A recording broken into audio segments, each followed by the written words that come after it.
when time record everything, so we do. On it, no record now. Yeah, honey. One time when I go down,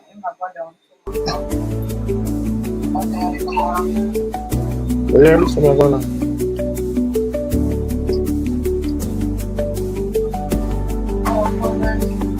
All right, welcome, guys.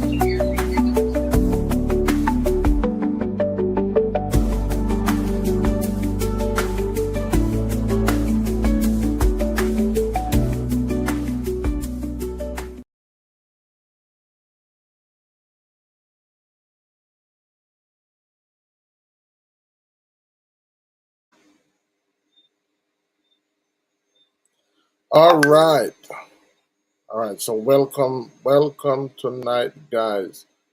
I am excited. I hope you can hear me loud and clear. Let me see if I can. All right, so I see Yahuwah's disciple is on, and see 5 persons are on. Just do me a favor and just send out the live to some more persons. I wanted to do what's the name of it? What TikTok as well, but maybe next week I will do TikTok live. But I am excited to be here.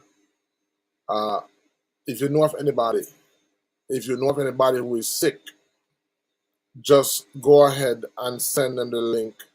I'm gonna be doing. I'm gonna try not to preach. My daughter said normally when I get excited, I just start preaching. So I'm gonna try not to preach. But I'm excited about tonight, and I'm gonna give a big shout out to a very good friend. I don't know if he's gonna be on this evening. That Dr. Dwight, the herbalist, because he has basically inspired what I'm going to be talking about this week. I want to give thanks for the fact that we can go live. There are so many parts of the island where persons are stranded, persons are affected, and they don't have the luxury that we have. So it's really glad to be live. The last time I was on, I was talking about water. I'm going to talk about water tonight. Believe me, for the next 4 weeks, and I'm going to talk to you about what I'm doing and what we're working on, and how you can be a part of that. Yvonne Joy, good night, Yvonne. How are you? Glad you are on. I'm glad that you're able to join us this evening. Go ahead and send the live out to anybody, especially if you know of anybody who is diabetic.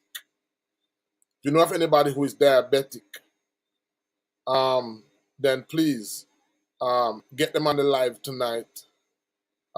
Even though if you know of anybody who is diabetic, if you know of anybody who has poor circulation, if you know of anybody who has swelling, if you know of anybody who has low erectile dysfunction, if you know of anybody who has any of these issues, I want to send them the link tonight. I'm going to be talking about some issues that are directly going to be impacting these persons. And I'm going to be sharing with you, not a challenge, I'm going to be sharing with you basically, I'm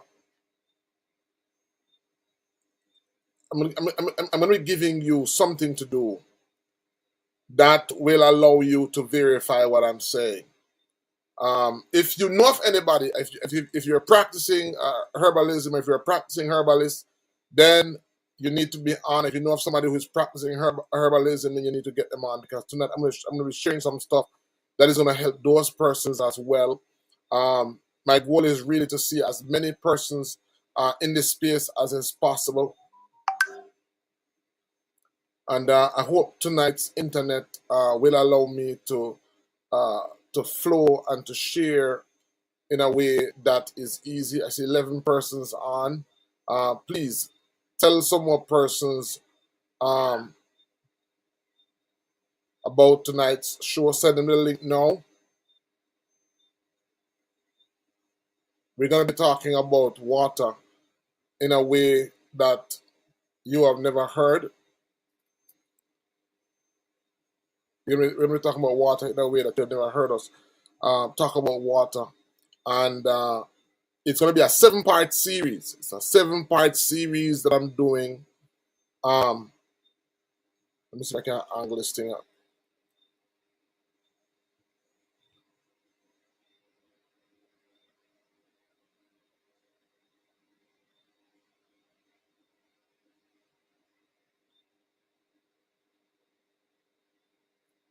Good night, Yvonne. I'm trying to add my slide because I want you to see what I am going to be sharing on tonight. I hope it comes up. The platform that I'm using has made so many changes, and the internet is moving a little slow. But either way, I'm going to be sharing tonight. So if you know of anybody who has any type of health issue, erectile dysfunction, epileptic seizures, uh, persons with chronic pain, persons who are diabetic, persons who are hypertensive, persons who have problems sleeping, persons with frequent headaches, persons with menstrual problems.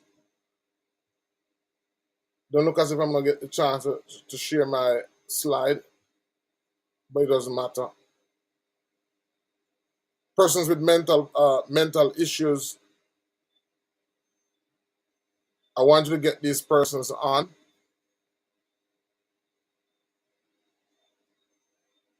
because what I'm going to be sharing with you tonight is going to uh, is going to uh, change so many persons' lives starting from tonight.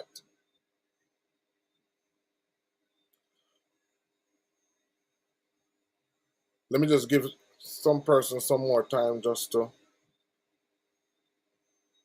send out the link to a few more persons to get them on.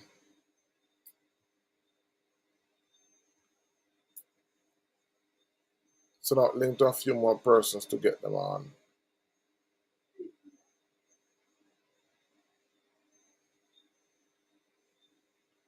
I say, Latasha Winford. Good night, Latasha. Nice to have you on.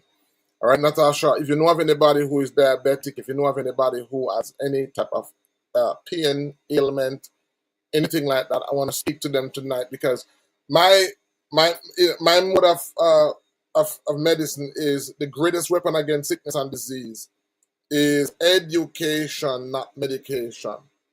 And I like to educate persons. I like to inform persons and allow persons to be in the know. Sometimes they know, but they don't make sense of it. I hope. I hope. Hopefully, we have some doctors, medical doctors, on tonight, because there are some. Not every medical doctor. People demonize them, but not all medical doctors are just in for the money. They really want to help persons, and so tonight, what I want to be sharing with them is going to be it's going to help them to make a lot of sense of some of what they know, because a lot of them want to really help persons, but they just don't know any better. So tonight we're going to be talking about the foundation of cellular hydration, and next week, all being well, I'm coming up with a book. I'll be launching our book, and I want you to look out for it. It's going to be on our website. And what I'm going to be talking about tonight is excerpts from the book that is coming up, and it's called The Foundation of Cellular Hydration. That's what we're going to be looking on this evening. A lot of persons who are sick are not really sick as they would think. A lot of persons are thirsty. And so every day we see persons that come into us. And when they come into us, the more persons I see is the more I realize that a lot of persons are not sick as they think. They're thirsty.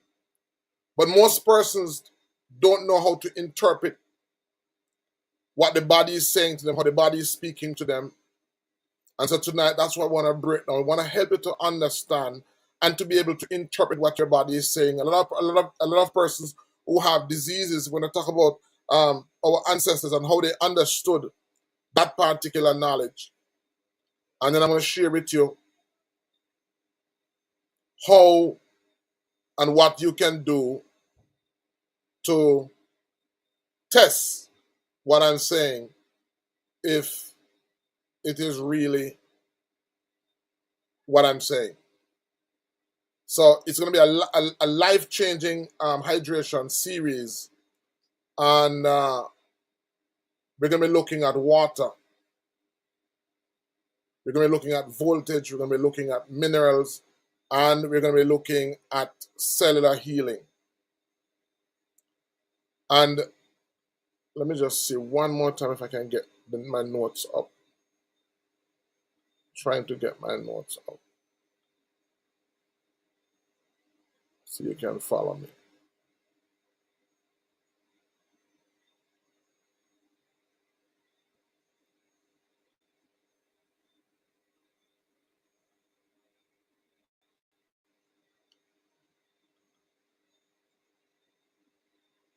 Trying to see if I can get my notes up.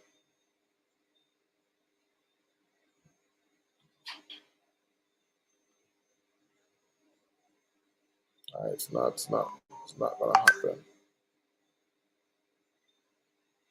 It's not gonna happen. So the last time I was on, I spoke about water, and I spoke about the fact that a lot of persons who are sick or who think they are sick are not sick. They're actually thirsty. And I showed you where I went to the spring and where I catch my water, and there's one lady who lives right beside the spring who she was telling me that she was she was on the kidney clinic, and the minute she moved near the area, she started drinking the spring water, and lo and behold, all her kidney problem disappeared.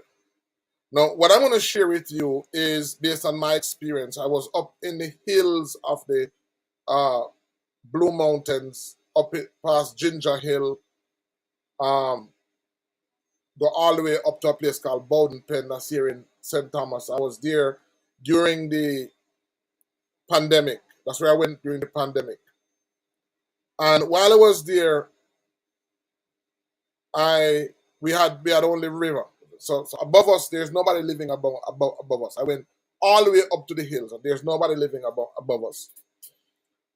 And I started drinking the water, and I realized the next morning that I didn't have to get up to go to the bathroom. I didn't have to get up to go to the bathroom. And I shared it among the members of us because there was a team of us that were there, and they said the same thing. And I took note of that. The second night, the same thing. And so from then, I've been doing a lot of research on water, and the findings that I've come across is what has led me to put this book together. And in my research, I found out more things. As I said, I want to big up Dr. Dwight, the herbalist. The last time I was on, he sent me some documents, he sent me some information that really uh, confirmed a lot of what I knew, but also exposed me to a lot of new things. And so I went, in my research, it helped me. And I should say that while I was writing this book, I started to recommend to a lot of our clients water. So persons who are diabetic, persons who had, persons who came to us with sinus issues, persons who came to us with prostate issues, persons who came to us with a whole heap of issues. I began to see that most persons who think they are sick are not sick. And in 3 days, in the book, which I have coming out next week, I have about one whole chapter dedicated to what happens to you 3 to 7 days after you start a particular protocol. I'm going to share with you tonight. I have my bottle. I want you to stay on. If you know of anybody who is sick, I want you to get them on. I'm going to share with you a protocol tonight. And I want you to interact with me. I want you to come on next week. And I want you to I don't want to be the only person here talking. I want to get you on. And I want you to share your experience. What I'm going to be sharing with you works so fast that by next week, Sunday, you'll be able to share your positive experience. And I usually sit with persons. So since I've been doing this, one of the reasons for doing this video is because nearly all my clients that I see, I will refer this video to them and I will send them to watch the video so they can have a better understanding of why the protocol works, why what we tell them to do, why it works. So I'm going to go into it and I'm going to share with you why you are here today. So there is correct global misconceptions about hydration. There's a lot of misconception about what is hydration. And I promise you, you'll hear. So today I'm going to teach scientifically proven ancestral hydration techniques. I'm going to teach you some techniques that are going to help to hydrate you. We're going to teach you how to restore your cellular voltage to the healing zone. Now, what I've been saying to persons this week is, I want you to imagine yourself having a brand new car. The tank is filled with gas, but you have a battery that is run down. Battery that is run right down. And so you try to start the car. And when you try to start the car, the ignition won't turn over. Because you left it on last night. Some of you, that may have happened to them. You try to blow the horn. And there's not enough power in the battery to power the horn. There's not enough power in the battery to wind up the window. No. You don't have an ignition problem. You don't have a horn problem. You try to wind up the window won't go up. You don't have a problem with your windows either. You try to turn on your headlamp won't come on. You don't have a headlamp problem. What you have is a simple problem of a low battery, or what we call a low voltage. So within the battery supports and the battery supplies the car with power. So even though you have a full tank of gas, you can't go anywhere. Now, that low voltage is similar to what is happening to most persons who think they are sick. Most persons who think they are sick are actually suffering from a low voltage. So tonight I'm going to share with you what is the ideal voltage that your cells should have. And if you're a healer, if you're a herbalist, or if you're into healing, you may find this happening to you. You have one person who you gave herbs, or you heard that somebody took some herbs and they got phenomenal results. And you try it and the results is not the same. We recommend products for men who have erectile dysfunction, low sex drive. And what works for some men don't work for some men. You wonder, what's causing that? Well, tonight I want to submit to you tonight that even though the medicine may be the same, what varies from person to person is the voltage in their cells. So tonight I want to share with you how to increase your cell voltage. And I want to share with you what are the different health range, what are the different ranges, or different voltage range for the cells. and what it translates to. So there's one range that is what we call the healthy range. There is one range that is a sick range, and there's a range, voltage range, that cancer cells function at. There's a gentleman who got a Nobel Peace Prize just for finding out how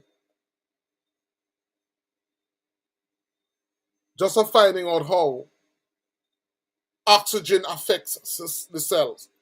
So tonight, that's what I want to share with you, and I want you to get as many persons on as is possible, because we want to go take a deep dive in it. Now, one of the things I want to say to you, listen to me. If you haven't gotten anything, I want you to get this.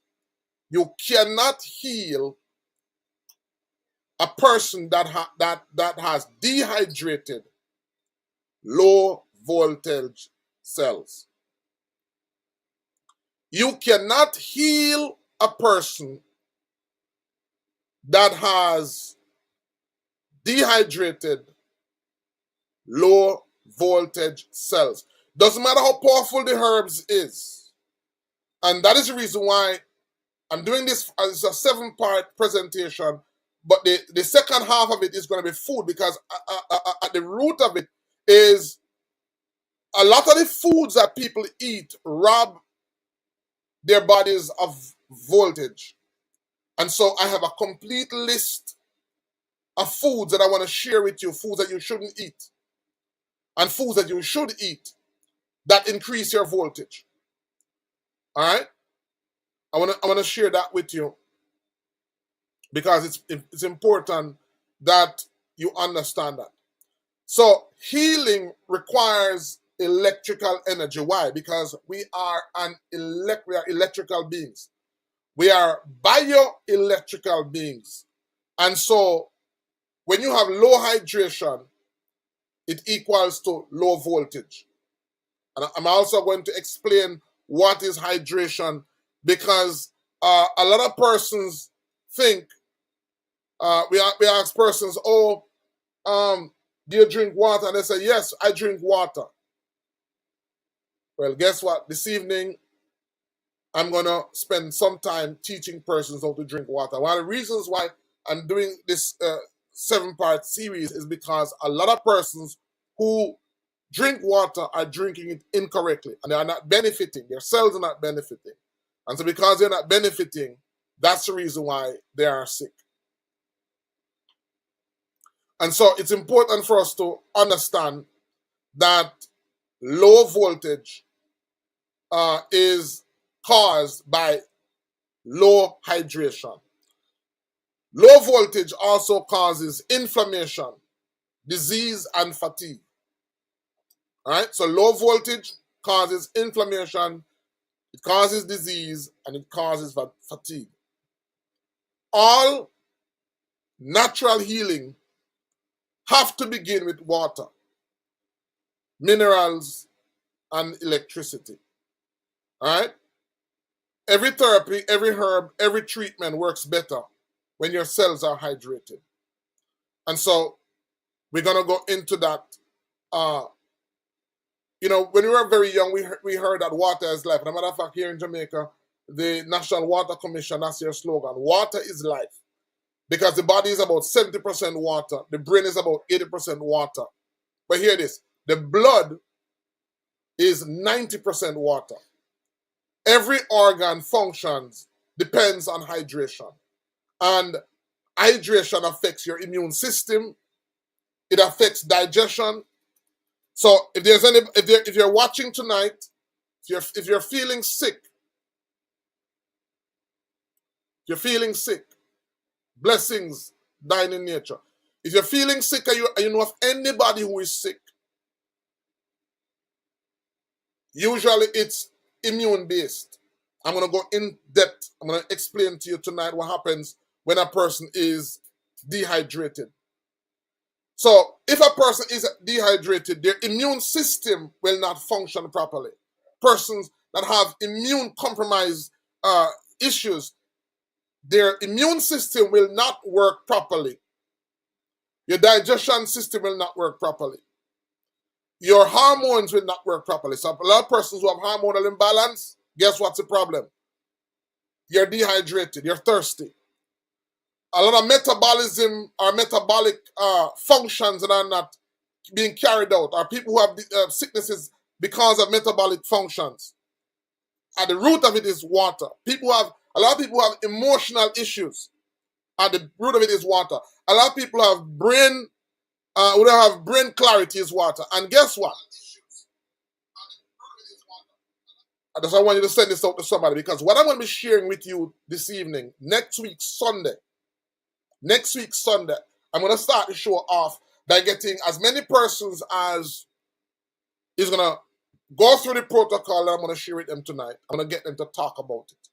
So if you know of anybody who has immune issues, immune problems, they need to watch tonight's show.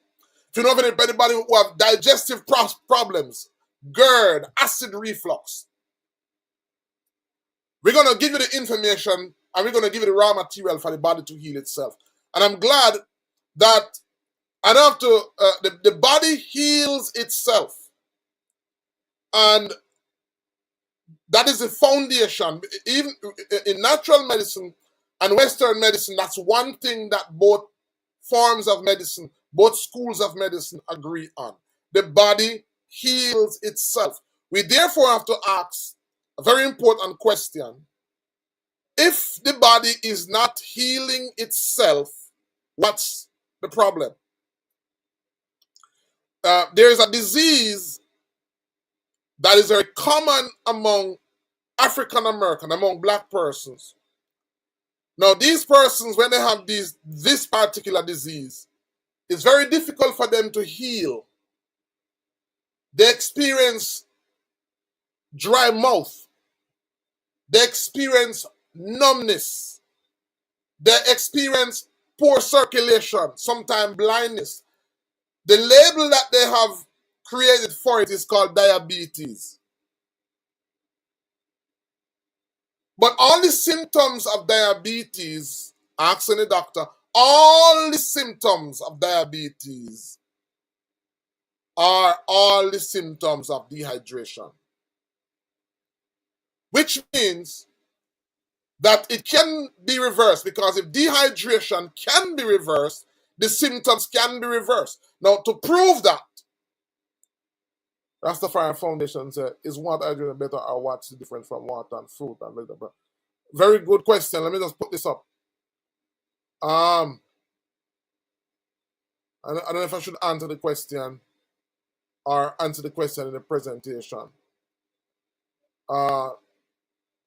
Rastafari Foundation says that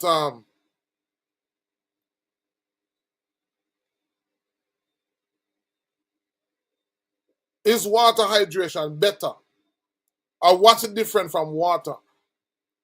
Hold on. Internet is a little slow.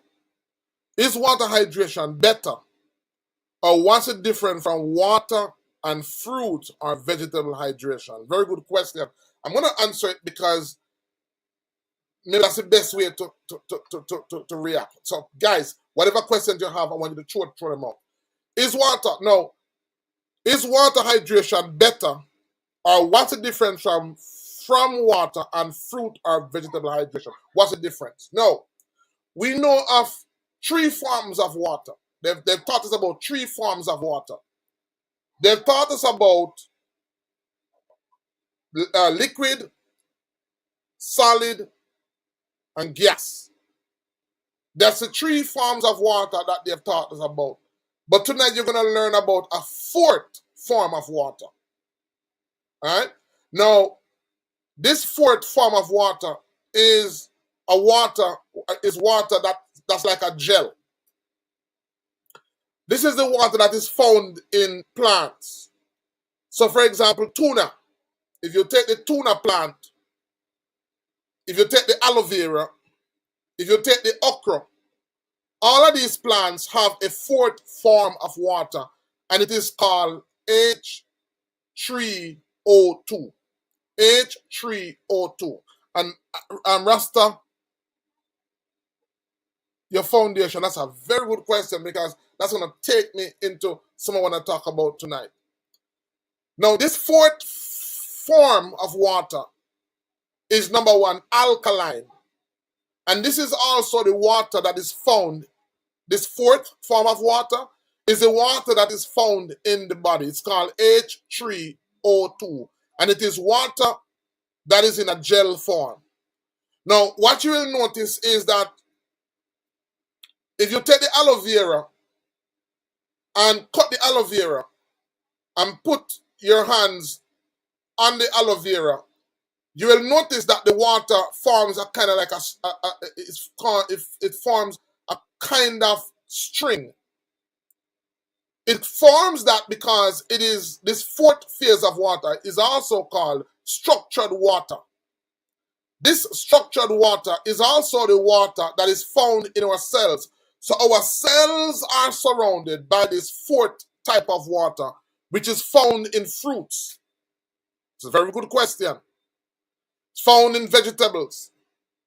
So if you cut the aloe vera, if you cut the tuna, if you cut any fruit, and just the liquid, when you find the liquid in it, just touch on the liquid and try to separate it. And what you're going to see is that it forms something that looks like a string. It is because it is called structured water, which is the water that your cells need. Now, this is the reason why reverse osmosis water, bottled water, every water other than spring water is altered. It's not good for you. So a lot of persons who are drinking water are drinking a form of water that does not hydrate the cells. Right? It doesn't hydrate the cells. So I'm going to teach you how to make structured water tonight. And I'm going to show you how to apply it. And then next week, you'll see if what I'm saying is false. All of you that are diabetic, all of you that are having knee pain, back pain, all of you that are having mental issues, all of you that are having stomach issues, sinus issues, all of you that are having sleep problems, mood problems, all of you that are having dis-ease, by next week Sunday, we'll be able to verify if what we're going to talk about tonight is true or it is false. Why? Because the body is able not only to experience sickness, but it is able to experience health. I want you to understand, most people don't know what health feels like. They only know that they are not sick, or they know when they are sick. So just like how sickness has a feeling, just like how sickness has a feeling, health has a feeling. And when you know, if you follow what I'm going to share with you tonight, you will know from this week, you will know what sickness feels like. Because what I'm going to be sharing with you, the minute you start to share it, in 3 days' time, your body begins to heal. Because healing is a process. So what we're going to do tonight, we're going to put you into healing. And if you do something that counteracts the healing, you'll be able to feel it and tell me, I felt it. I felt what you were saying, Dr. Ben. I now know that that health has a feeling, just like how sickness has a feeling. Health has a feeling, just like how sickness has a feeling. Most persons don't know what health feels like. They just know that they are not sick. All right? So but it's a wonderful question, and it's gonna come out in our presentation tonight when we talk about the different types of water, because there are different types of water. All right. So anybody who has immune system problems, digestive problems, hormonal problems, diseases caused by metabolic functions, emotional problems, problems with brain clarity or energy or anything like that, after tonight, you're gonna begin to experience a difference. Now, how modern people became dehydrated? How did we become dehydrated? Because our ancestors were not dehydrated. The rate of diseases, the amount of diseases that we have now, our ancestors never had them. All right? And one of the reasons why we become dehydrated is because of the cultural shift. So here are some of the reasons why the modern world is dying of thirst. One, we live in a world now where a lot of persons drink ice water. A lot of persons drink ice water. Now, what ice water does is that ice water shuts down your absorption system. One of the first thing what ice water does. One, it shuts down your absorption system. And two, it robs your body of energy. Because what happens, the minute you drink ice water, that ice water is going to take an enormous amount of your body's energy to bring the water down to a temperature that it can utilize it. So one of the reasons why a lot of people are dehydrated is because they drink a lot of cold water. And you can try it, you can experiment it. If you drink a lot of ice water, you're going to realize that the more ice water you drink is the more thirstier you become. Another thing that ice water does is that it shocks the digestive system. Shocks the digestive system. And so you can't digest because your body was not made to drink, to consume ice water. So one of the reasons why so many people are dehydrated, and just think about it. Most persons, if you're in a city or if you're in a metropolitan area and the time is hot, the persons who are selling water are not selling room temperature water. They're selling ice water. And the minute you start to drink that water, you're going to realize that you become dehydrated. And I should say that it's important that I share this, because when you wake up in the morning, you are at your most dehydrated point. Dehydration doesn't start from when you feel thirsty. Dehydration, when you talk about dehydration, we're talking about the state of your cells. Because when your body goes through a number of 3 cycles. And when you wake up in the morning, your body is just coming out of its repair cycle.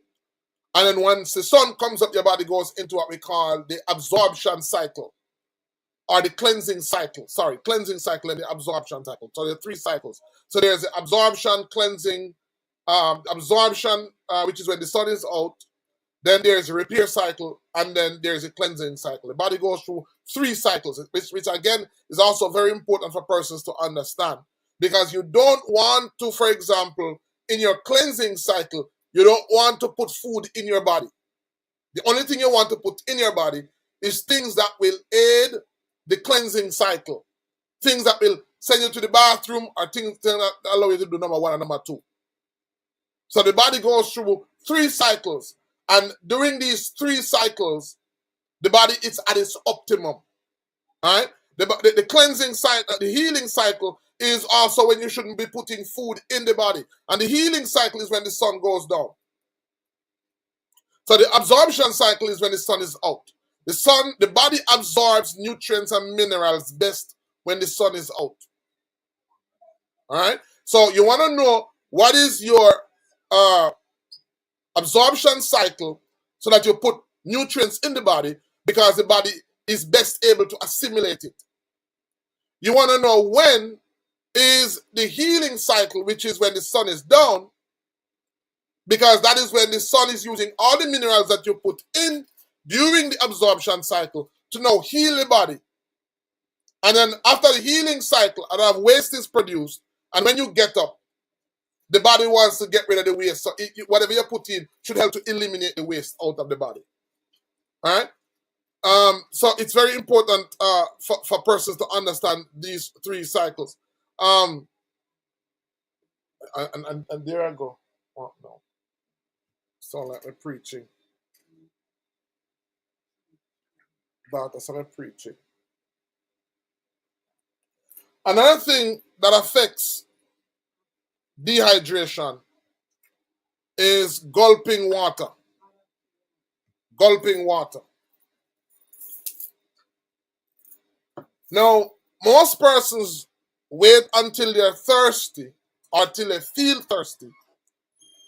That's when they start to get water because they feel so thirsty. Usually what happens is that they now start to make big gulps. Now, I don't know if there's anybody here who has ever been admitted in the hospital. Ever been admitted in the hospital? When you go into the hospital when you're sick, one of the first thing they do is they hook you up to a drip. And what the nurse will do, the doctor will instruct the nurse, you're sick. They can't really do much for you. They have to stabilize you. So stabilizing you, one of what they have to do to stabilize you is they have to increase the voltage in your cells. And the nurse will put in saline, that's a bag with salt water, mineral water. And they will, if you look on the cannula, you'll notice it moving fast. It's dripping very fast. And once you become stabilized, then what they do is they turn it down, tip, tip, tip. And sometimes they'll even look on their watch because they know the rate at which the water must be delivered into the blood for the cells to get a constant, steady flow, not only of hydration, but also of voltage. And so what they will do is they will, if when they start out, the flow was heavy, they leave it like that. What's going to happen is you're going to have to get up and pee a lot because they're going to overhydrate you. So you're going to pee a lot.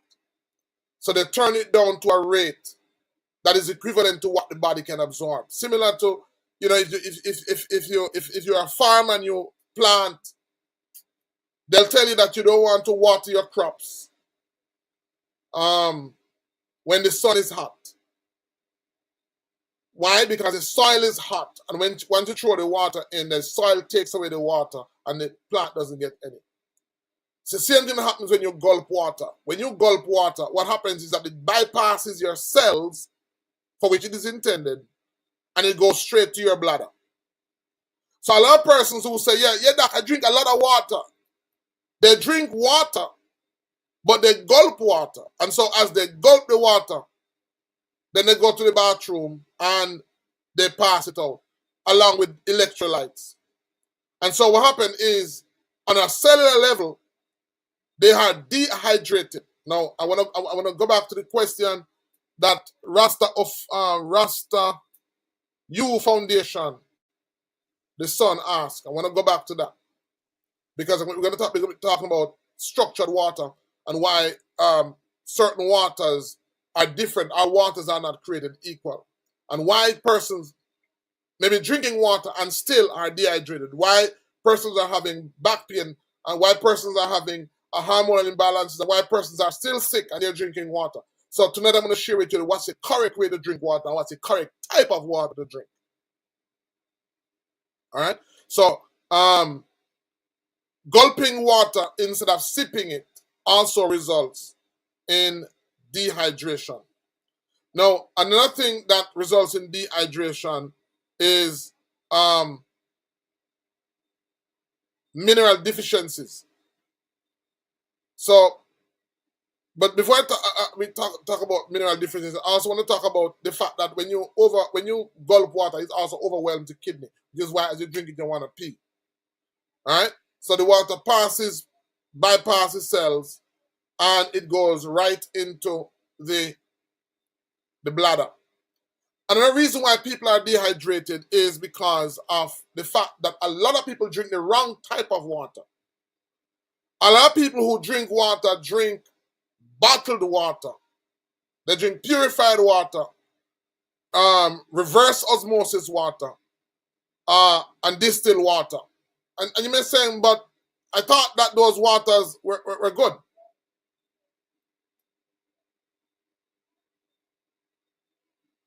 Are geothermal waters structured? Yes, they are structured. And I'll talk about that. Yahuwah's disciple is asking, is geothermal water structured? It is structured, and that is why Dr. Sebi uses a spring. And as I said that I'm going to talk about the food, because when I put you on the protocol that I'm going to talk about tonight, you are going to feel, you're going to experience a feeling of health. But if you don't know the right type of food to eat, then you're gonna be having a somewhat bitter nice experience, because you're gonna be doing what is healing you, but because you don't know the right types of food, every time you eat the food that you're not supposed to eat and it causes inflammation, because you know healing, you're also going to begin to know the difference between healing and the feeling of inflammation. So I'm going to quickly go through this. I might just do 4 weeks and then I go into the food, because once you start to experience the feeling of healing, you're going to want to sustain and retain that feeling. So I might have to quickly do about 4 weeks on water, if not want to do 7, and then come back to it again. And then I'm going to encourage you, if you can, to get the book, because I'm just talking from the book, sharing from my book, but there's so much more in the book. So it's very important to understand that the minerals are missing from the water. Purified water is the mineralized water. The process that the water goes through. And here's the thing. Guys, our culture, we live in a world that puts an emphasis on clean water, not living water. Let me say that again. We live in a world that places an emphasis on clean water, not living water. And so, when most people think about water, one of the first thing that comes to their mind is this water clean? Or, what's the cleanest water I can get?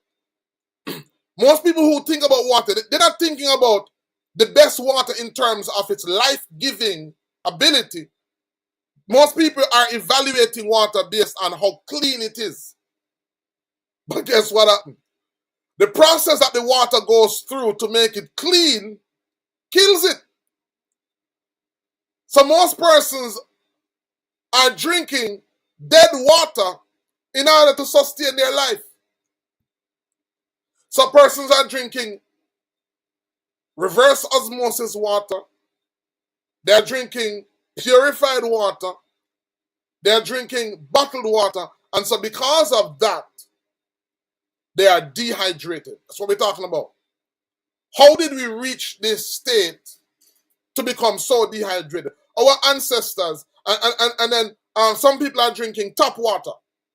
Water that has chlorine, or treated water, they call it. Now, treated water. you treat the water so much so that it now becomes dead. It has no minerals in it, and it has no life-giving properties in it, and it has no ability to heal the body. I'm going to go back. I'm going to talk about it later on. I'm going to talk about structured water. And so what you want is structured water. I'm going to talk about structured waters. I'm going to talk about the different type of structured water. I'm going to tell you how to make your own structured water. All right? And when you talk about that tonight, as I said, I guarantee, like, we don't use the word guarantee, but I can't wait till next week when I share what I share with you. Next week when you come on and you begin to tell me about the benefits that you're having. I'm always excited to see persons share with me their experiences of healing, because most, as I said, most people are either sick or they are not sick. Most people don't know the feeling of health or what health feels like. So because we're drinking the wrong, because we're drinking the wrong type of water, guess what? Our bodies are paying the price. I want to send this out to somebody who is diabetic, because I said to you, and I'm going to say it again, all the symptoms that are given for diabetes, all the symptoms for diabetes are the same symptoms for dehydration, cell dehydration. A lot of men who have erectile dysfunction, a lot of men who have baldness, a lot of people who have skin problems, a lot of people who have mental issues, a lot of people who have cravings for sweets, a lot of people who have hormonal imbalances are just symptoms of dehydration. So I'm gonna share with you later on in the presentation how to rehydrate your cells and how to begin to, because once you start to rehydrate yourself, take about 3 days. Once you start to rehydrate your cells, the body begins to heal almost immediately. Because remember I said to you that if the body is not healing itself, is either the healing mechanism is damaged, one, or two, the healing mechanism is weak. The body's healing mechanism. The body has a mechanism to heal. Now, you know, when your battery is low, your car battery is low, you just get somebody, get a jumper cable, and all they do is they connect their battery to your battery, and they give it a surge. That surge, what it does is that it causes your battery to go above the minimum volt needed to turn over your engine. That's all that happens. And from there, once the engine turn over, the alternator begins to start the battery. It's not difficult. What I'm going to share with you tonight is not difficult. A lot of you are sick and they are not getting better. Your hypertension, your diabetes, your cancer. What you think is a life sentence, the reason why it's not getting better is because the minimum energy that the cell needs in order to heal itself is not there. All those persons with gout and all those persons with kidney problem, the body heals itself. And so you have to ask the fundamental question. If the body is not healing itself, what's wrong? Most of the persons who are diagnosed as being diabetic / dehydrated, there's a bigger number of people who are borderline, or people who are heading there. Let me say that again. Most of the persons who are diabetic / dehydrated, whatever that number is, if it is 50% of the population, there's another big number that is out there that is borderline or approaching borderline. So a lot of people out there who are sick are dehydrated because the food, there are foods that we eat that rob the body as voltage. And I said, once I share with you the system of rehydrating the cells and kickstarting your healing process, because you don't know what you should eat and because you don't know what you shouldn't eat, you're going to find that most of the foods that are in the supermarket, most of the foods that that we eat are foods that rob the body of its electricity. Most of the foods that we eat, most of the foods that are in your house right now, are foods that are robbing electricity from your body. So when I share with you how to increase the voltage and your body begins to heal, the minute you start to eat, okay, you don't know what you should eat and when you shouldn't eat. The minute you start eating, you're going to say, hey, what's wrong with me? Which is why it's important that we also address food. You know, nature teaches us, Mother Nature teaches us three things. I'm going to say three things. Did you know that there's a very thin line between food, medicine, and poison? Yes. There's a very thin line between what is food, what is medicine, and what is poison. Mother Nature teaches us that. So, any herb that has therapeutic benefits. Let me give you a herb. Give you an example of a herb. Cerci. Now, cerci is a vegetable, but it depends on the dosage. When I say thin line, the thin line is really dosage. So the difference between food, medicine, and poison is dosage. The difference between food, medicine, and poison is dosage. So, if you eat too much of a particular food, it can sick you. And there are certain foods, like certain herbs, and this is what nature teaches us. Most herbs, when they are young, they are food because they're soft and tender. And as they get older and the chemicals becomes more concentrated in it, and the texture of the plant changes, it's more medicinal. And when it becomes more medicinal, if you take too much of that, it can harm you. It can hurt you. So the distinction between food, medicine, and poison is a very thin line. And so it's almost impossible when you're in healing to focus on medicine and not focus on food. Because our medicine should be our food, and our food should be our medicine. So here's what happened to us. Most of us, what we are eating as food and think that it's food is really poison. It's just low dose poison. It's like the rat who you get a nice piece of chicken and put some cyanide on it. And to the rat, he thinks it's food, but because you have laced it, you know it's poison. So a lot of people who are spending a lot of money on medication are actually poisoning themselves in the kitchen. They're poisoning themselves in the kitchen and they don't know. So we're gonna show you how we're gonna teach you. We have to begin to teach people, therefore, what is food.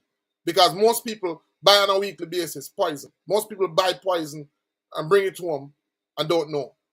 So we can't teach medicine without teaching food. So we're gonna have to teach food and explain what's the definition for food. What is food versus what is poison? Now,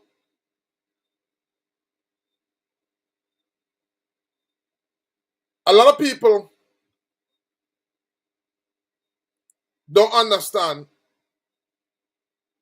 that the body, as I said, needs to have a particular electrical charge.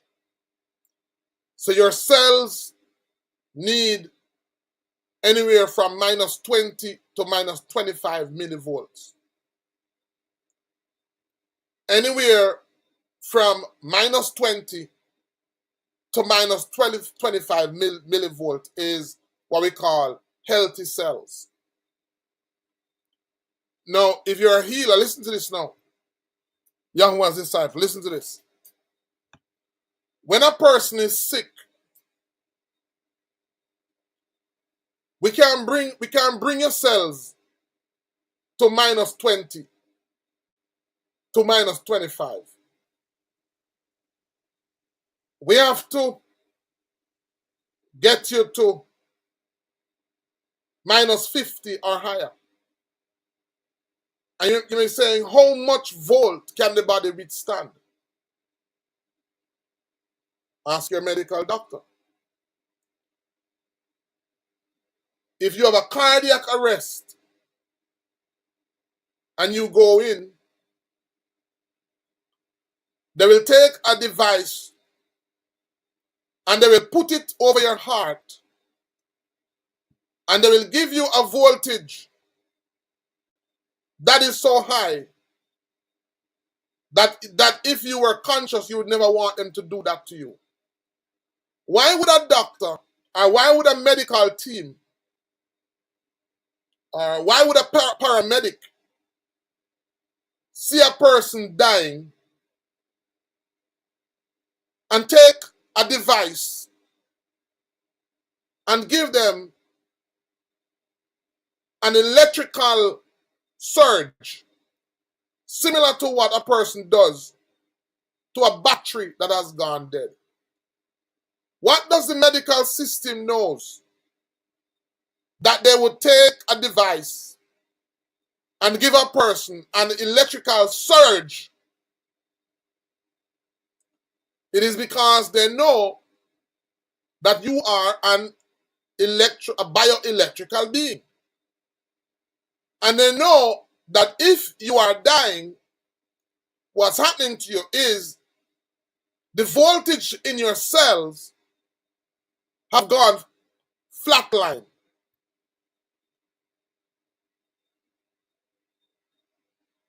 They can even connect you to a machine.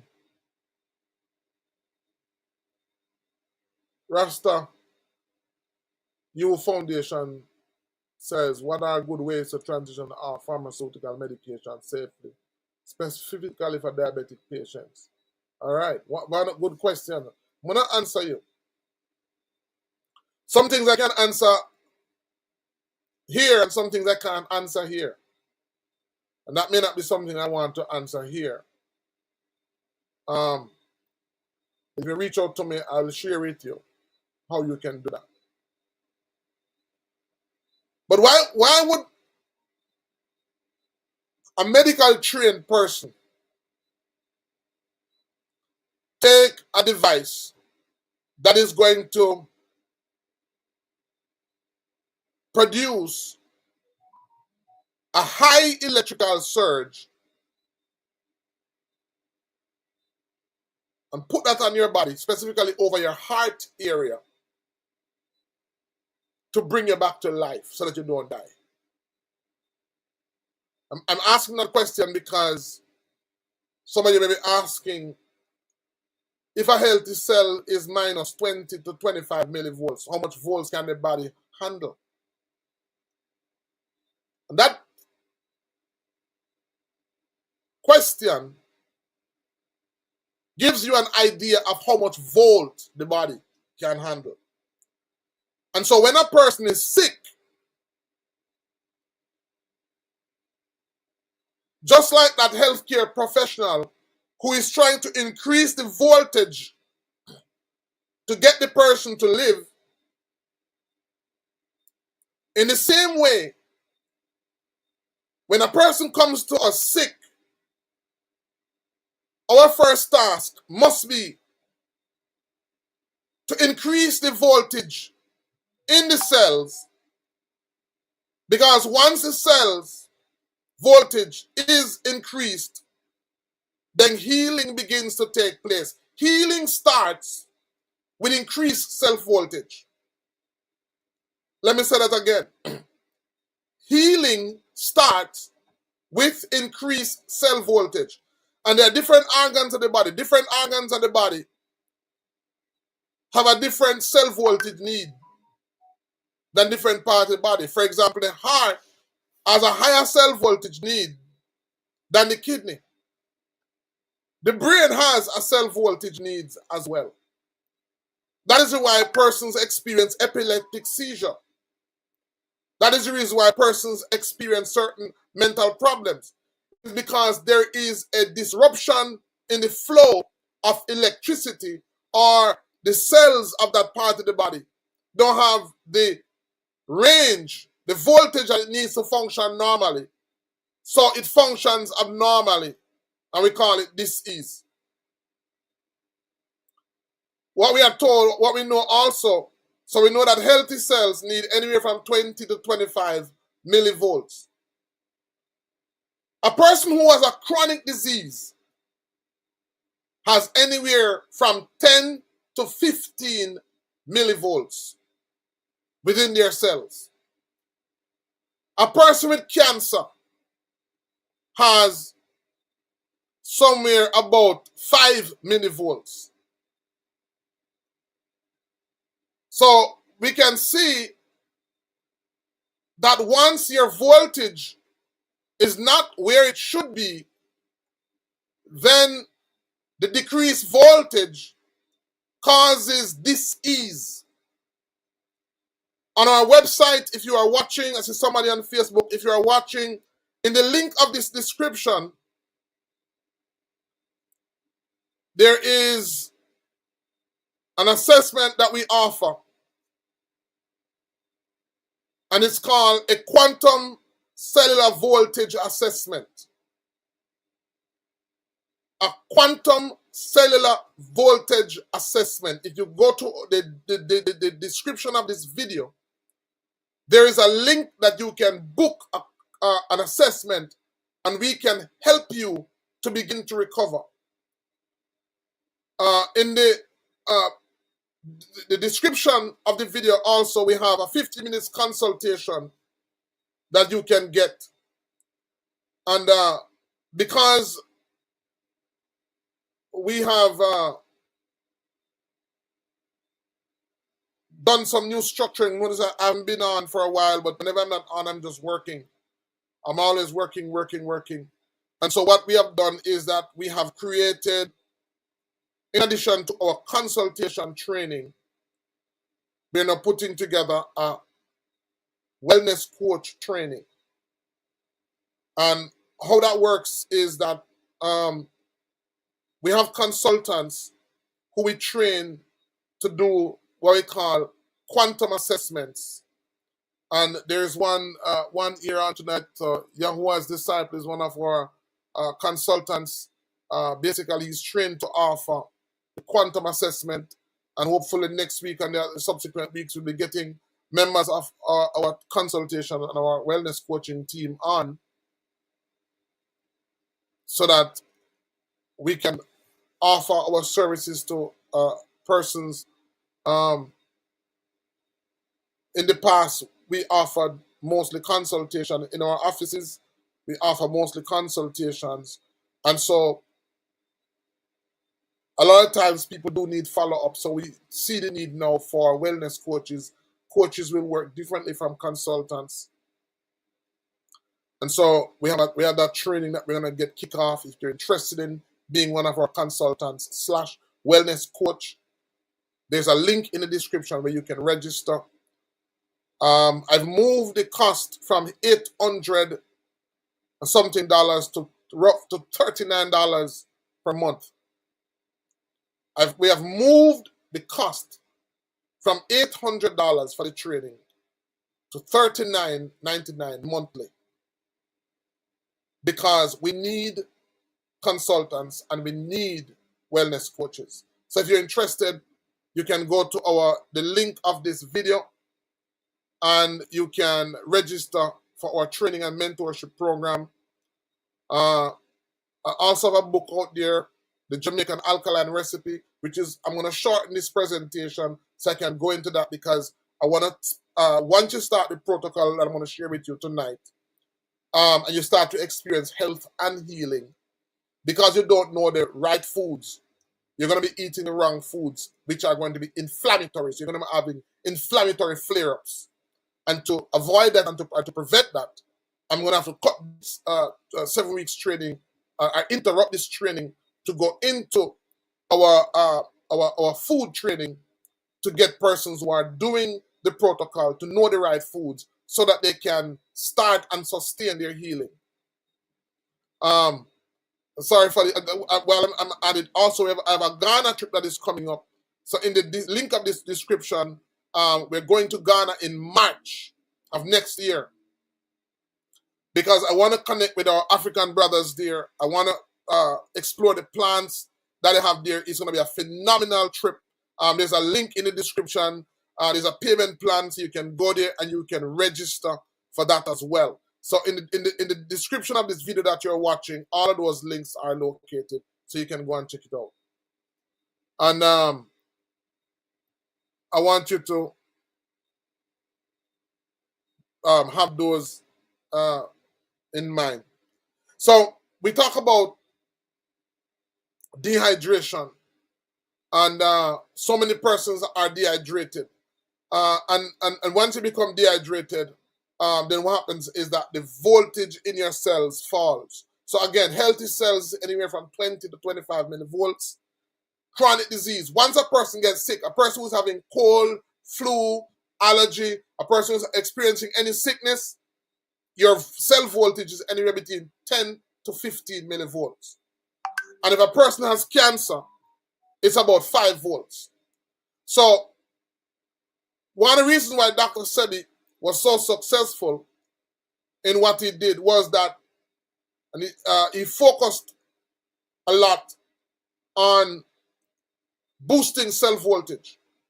It's almost, I shouldn't use the word guarantee, but it's almost, you're going to feel it result instantaneously. Almost instantaneously, you're going to feel healing. Once the body's healing mechanism is given the raw material that it needs, it goes to healing almost right away.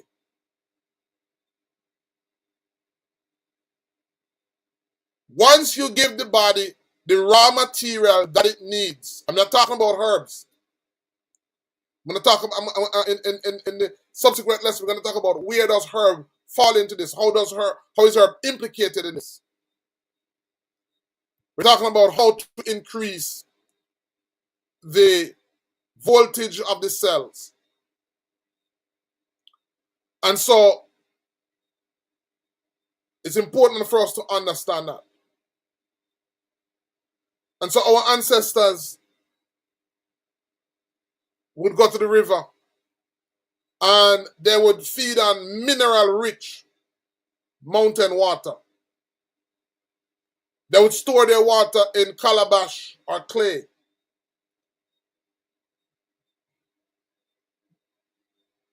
When you think about how we get our water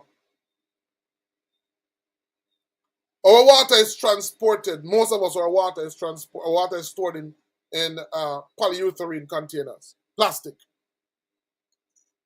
And if you know the amount of carcinogens or cancer-fighting chemicals, cancer-forming chemicals found in plastic, you would be amazed. Our ancestors used to use metal, clay, or plant-based material.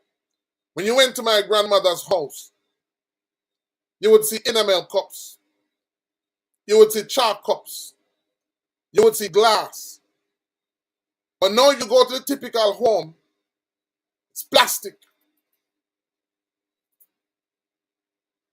So we store our water in plastic tanks. Our water is piped into our house in plastic pipes. And we store our water in plastic containers.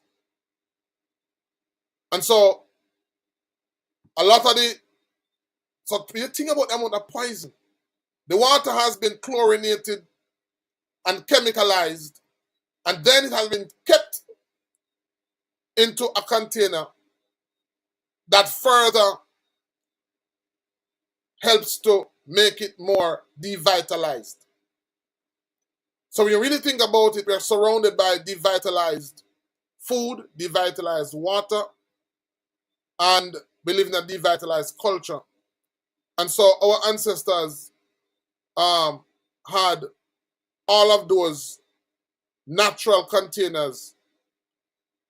And so because we have left that, we now have a situation where the water that we have is devitalized. Now, when we drink water, and I should, in my book, I talk about the 4 ways to drink water. And the four ways that we talk about is more effective for certain types of people. All right, is more effective for certain types of people. And so, as the question was asked about structured water, now structured water is 3 parts of 3 parts of hydrogen, 2 parts of oxygen. So it has structure. The water that we drink now has no structure. And because it has no structure, it has no life. It has no minerals in it. So when we drink it, what happens is that it doesn't work the way it is supposed to work. So let me tell you how you can get some structured water. Now, before that, remember I said that if you take the aloe vera, it looks like slime, but it's actually structured water in the cells of the aloe vera plant. If you take the tuna, it's actually structured water that's in it. If you take any green plant and squeeze up the juice and just take the liquid, you'll find that there is like a string being formed. In your mouth also, your saliva is like that. So your saliva, if you were to take some of your saliva out and touch it like this and go like this, you would find that it forms like a string. The reason why it does that is because your saliva is structured water. Your mucus that comes out of your nose, the reason why it forms that string is because it is structured water. All right? And structured water is the same water that's in your cells. So if you work with animals, let us say you get a chicken and you cut the chicken at the knee where the joint is. There's a fluid between the joint that lubricates the joint. If you take your hand and touch that fluid, you will notice that it forms that same string. It is because right throughout the body, what we call a lymphatic system, lymph means clear fluid. Our lymphatic system is a structured water that is in our system. So apart from we have two liquids in the body. We have one liquid which is pumped around the body by the heart. And we have another liquid that doesn't have a pump. What it has is what we call pressure points, or we call them the lymphatic system. So there's one under your arm. Any infection that you get in this hand, you're going to notice that you get a wax and cannon under the arm. Because right throughout the body, it's almost like security post. So there's a lymphatic system that deals with every infection that affects your right hand. In your left hand, there's a lymphatic system. Any infection in your right hand, you will get lymph nodes being swollen under the armpit. You have two underneath here. Any infection in your head, so if you have sinus or any type of infection in the head, you have two here. Right? So there's two here under the arm, there's one in your tummy here, and there's one in your groin for each leg. Right? And it's your lymphatic system. And that lymphatic system is where, whenever there's an infection, that is what deals with the infection there. Whenever there's an infection here, that's what deals with the infection there. And so this clear fluid, this lymphatic fluid, it has what we call pressure points throughout the body. And what causes it to work is movement. So that is why exercise is good. Exercise is important because when you exercise, what you're doing is you're helping the lymph fluid in your body to circulate. Now, the lymph fluid, what it does is that it removes waste from the body. All right? It removes waste from the body. Now, why am I saying all of this? Because I want to share with you how to make your own structured water. Now, if you get up in the morning, or when you get up in the morning, I want you to find a spring. Find a spring. Because spring water is structured water. All right? Spring water is structured water. When the water comes through the soil, the earth has dozens of minerals and trace minerals in it. And so those minerals are infused into the water. So what I'm gonna tell you to do, what I'm gonna share with you, you can't use bottled water, you can't use reverse osmosis water, you can't use uh, boiled water. It has to be spring water. Right? It has to be spring water. And what you're going to do is, it's called a 64-ounce protocol. It's about 4 protocols in the book. I'm going to share it to the 64-ounce protocol. It's about, there's the salt first, which is for old persons or persons who are fasting or persons who have kidney problems. It's in the book. That's one method. Then there's the 64-ounce method. I'm going to share with you the 64-ounce method. Then there's what we call the Sole method. And the Sole method is funny because the Sole method is a method that I used when we had clinic in Savdamar.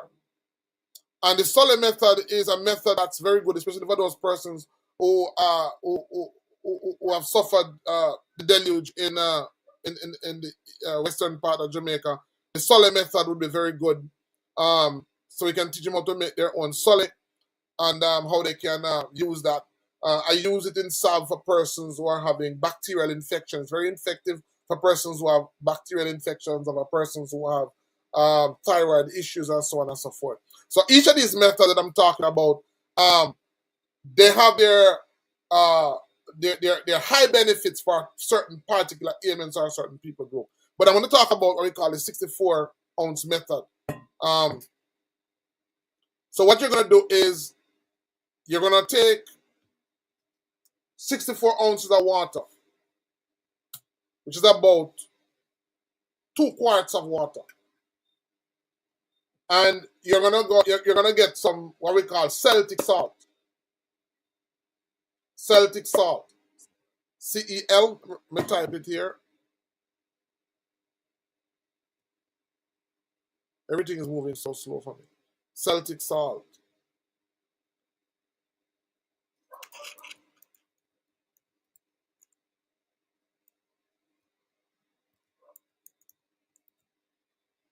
You know somebody who is diabetic? You know somebody who has cancer? You know somebody who is hypertensive?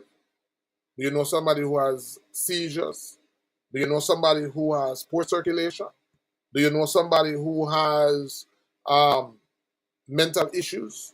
Do you know somebody? Because it doesn't matter what the disease is. Once you have a disease, it means that you're experiencing cell voltage, low cell voltage. Right? You're having low cell voltage. So I'm going to show you how you can increase the cell voltage. So you're going to get 64 ounces of spring water. When you get that 64 ounces of spring water, what you're going to do is you're going to add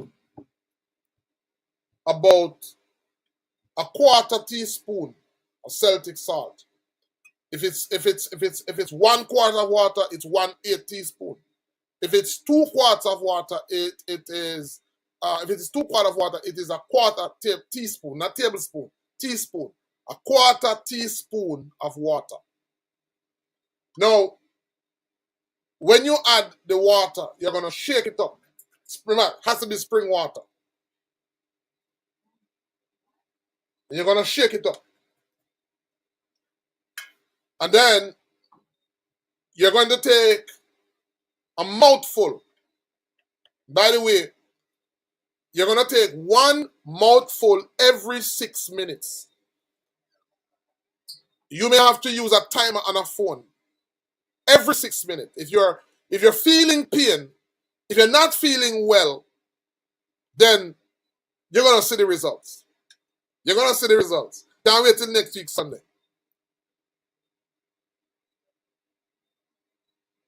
So Celtic salt, it is going to be 1/4 teaspoon for 64 ounces or 2 quarts. I'm going to take some questions after. I want to finish up. So 64 ounces of spring water, 1/4 teaspoon of Celtic salt. And in the subsequent presentations, I'm going to go deep into Celtic salts. If you don't have Celtic salts, what you can use and that type of thing. We're going to go into that. So 64 ounces of water, and then you're going to get the 1/4 teaspoon of Celtic salt, and you're going to mix it up. And you're going to do this 5 minutes. 5 minutes after waking up. You're not going to brush your teeth. You're not going to brush your teeth. You don't want to brush your teeth. As you wake up, 5 minutes after waking up, as a matter of fact, I want you to make the solution from the night before, put it beside your bed. Upon getting up, you're going to add the water, the salt to the water, and look at me now. You're going to take a mouthful.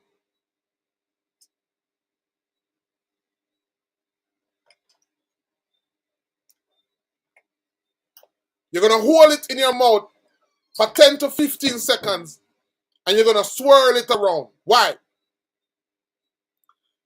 Because you want the spring water to mix with your saliva. Why do you want it to mix with your saliva? Because your saliva is structured water. So we want the structured water / saliva to mix with the water that you put in your mouth. And then you're going to drizzle, swallow it. Not gulp it. You're going to drizzle, swallow it. Meaning you're going to swallow it in small amounts. Now, you're going to do that every 6 minutes. And that's going to take you about 8 hours. It's going to take you about 8 hours to drink off all of that 64 ounces of water. Now, if you're doing it wrong, you're going to be having frequent urination. If you're doing it correctly, you're not going to have frequent urination. I'm not going to say much more because I don't want to bias the responses that I get next week. So I want you to do this. Fill your mouth with the water. You're going to hold it for 10 to 15 seconds. You're going to swirl it around.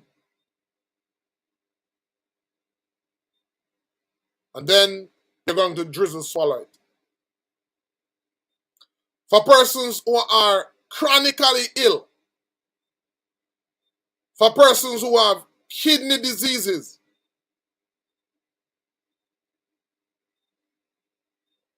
for persons who are on fasting, for persons who are involved in labor-intensive activities, for persons who are athletes, there is a different protocol for you. Let me say that again. For persons who have kidney problem,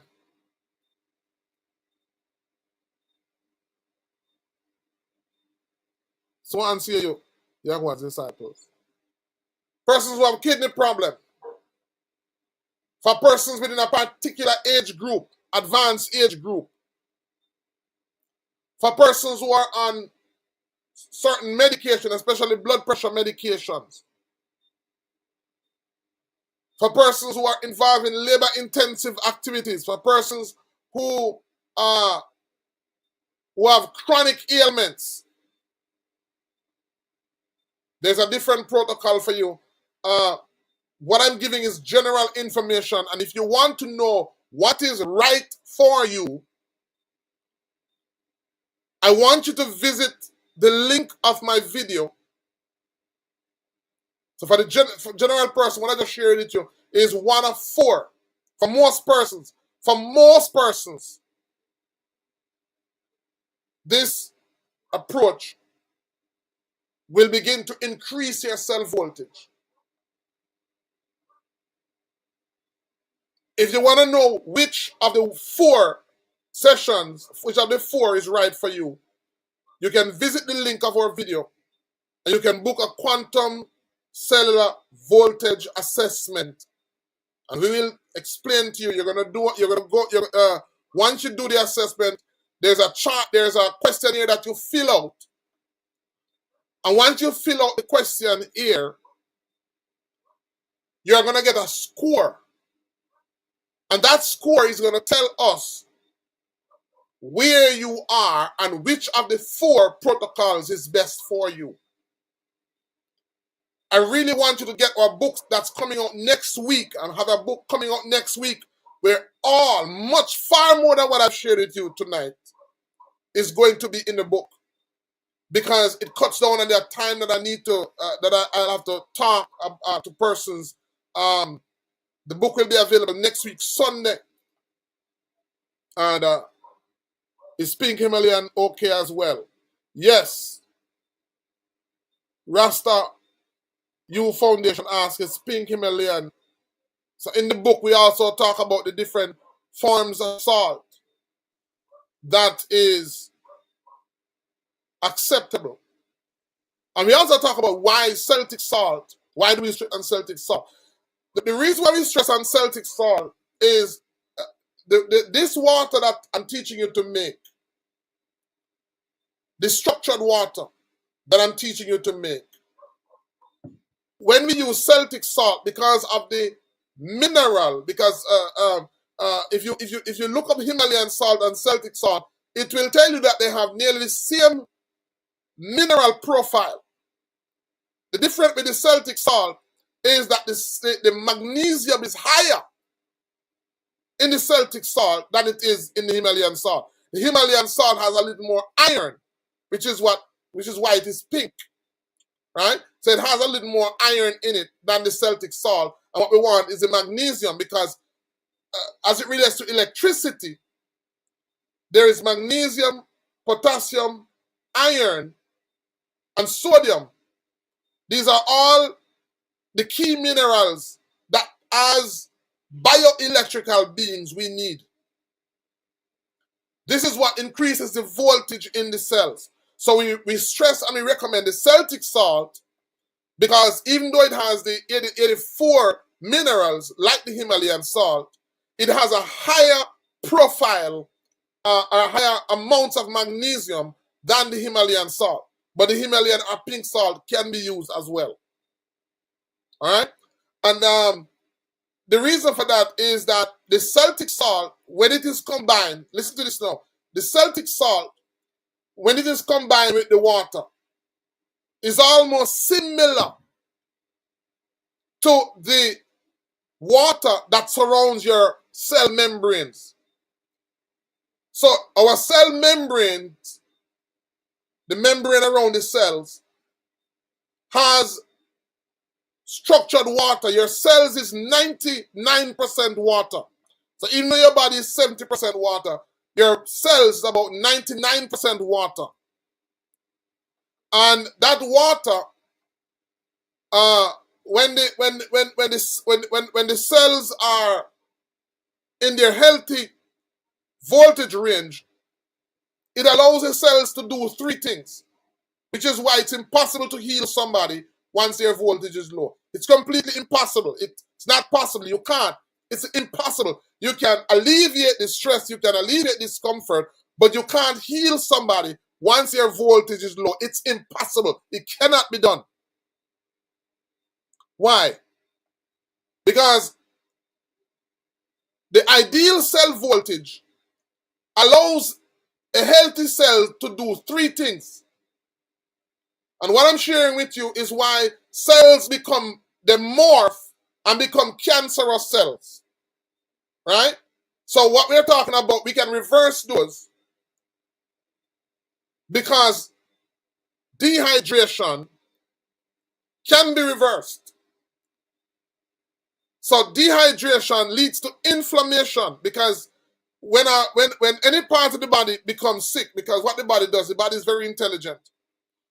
So when the body becomes diseased and that disease is ignored, the body sends a signal to that area and tells that area of the body to escalate the problem. And the body will not stop escalating the problem until it gets your attention. The final escalation that the body will do is inflammation. So whenever there is inflammation, it means that there is chronic dehydration because inflammation causes pain and pain gets our attention. So when the cell voltage is low, the cells can't do three things. One, the cells cannot clean itself. The cells, just like how the engine, when the battery is low, the minimum volt needed for the battery to turn over the engine is not there. When the cell voltage is low, there is a minimum amount of voltage that the cell needs in order to clean itself. Have you ever seen a person so sick that they can't stand up? You have to help them to stand up. Their energy is so low that they can't even stand up. And it can't even get lower than that. A person can be so weak that they can't even push to have a bowel movement. A person can be so weak that they can't push to urinate. Any woman that has been in labor will tell you what happens to them after they've exerted a humongous amount of energy to give birth. One of the things that happens to them is they become like lifeless because it takes a humongous amount of energy to give birth. It takes energy to push out stool. It takes energy to push out urine. It takes energy for the cells to clean itself. So when the cell voltage is low, the cells cannot clean itself, which causes the cells to become acidic. That's why the cells become acidic. Cells become acidic because they can't clean out the waste. The second thing that the cells can't do is the cells can't reproduce at the rate that they are supposed to reproduce. Cells are too weak. So when the cells were supposed to produce reproduce at a rate of 1 million per day, it reproduces at 500,000 because it doesn't have the energy to reproduce at the rate at which it is supposed to reproduce. The third thing that the cell can't do is the cell can't use the raw material that you give it. That's why it doesn't matter if you give the body neem, doesn't matter if you give the body moringa, doesn't matter if you give the body contribo, doesn't matter if you give the body duck flower, doesn't matter if you give the body all of these alkaline herbs, the cells can't use them because it doesn't have the minimum voltage in order to use the raw material to help itself. So even if the person is diabetic and they drink alkaline herbs like cerci or neem, they will get a relief, but as soon as they stop, the body reverts to its disease state. Because the issue is the voltage in the cells. The cell voltage is just too low. And next week, I'm going to talk about the foods that cause that. Because most of the foods that we eat, along with most of the water that we drink, in addition to drinking the water the wrong way, causes the cell voltage to be depleted. And when you begin to understand how long it takes, so a child is 5 years old, 3 years old, going to basic school, and you start out eating that particular food that robs the body of voltage. I want to share with you because the scripture says that we are fearfully and wonderfully made. I want to share with you how powerful the body is. And that child lives 7, 8, 9, 10, 11, 12, 13, 14, 15, 16, 17, 18, 19, 20, 21, 22. Most people begin to manifest symptoms of disease in their 40s. All the years before that, when they were eating the poison, the body was fighting. It's now just starting to lose. What about conditions like autism? Now, I said to persons, diseases will vary because there are some diseases like, most of the time it's low voltage. No, I'm not saying that all diseases can be reversed, but most of them can. It's just like if you lost an arm or lost a leg, there's no amount of increase in the voltage that can grow back your arm. That's impossible because there are organisms like the lizard can grow back the tail.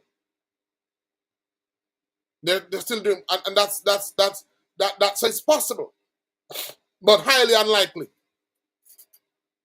So what I said to persons is that you just have to give the body the raw material that it needs and see what the body does with the raw material that it gets. Once you have a disease, and autism is called a condition. It's not called a disease. It's called a condition. Just like if you've lost an arm, it's called a condition. If you've lost a leg, it's called a condition. Right? But the disease, most of these can be reversed because they are the result of cellular dehydration. The cells are having enough energy in it to heal itself. Now, I want you to, next week, Sunday, when you come on your command, I want as many of you as is possible to be on. I want you to share with us your experience. If you're diabetic, if you have hypertension, if you have epileptic seizure, if you have poor circulation, if you have erectile dysfunction. And some of you want to talk about, I don't know if you're brave enough to say, well, I was having erectile dysfunction, and now I'm functioning. And increasing voltage has improved my daughter's autistic symptoms. Yeah, it will. It definitely will. But to what extent, I don't know. But I can guarantee you that it will increase the unwanted things, or undesired symptoms that the person is having. I guarantee you. I can guarantee you that. So I want you to share with me next week what your results are. I'm fascinated. And in the book, we talk about what happens in 7 days. So there are things that you're going to experience in 7 days, 3 to 7 days. There are things that you're going to experience in 2 to 4 weeks. And the longer you stay on the protocol, as the cells become hydrated and as the healing becomes more advanced, you're going to report a lot more. And that's why, as I said, I'm going to do about 4 weeks of on this lesson, and then I'm going to switch to foods so that whatever healing benefits you are experiencing, you can sustain it, because I want to share with you what foods would be robbing you and what foods would be helping you. And then we can talk about the herbs, and we can talk about the different things that you can add to increase your health.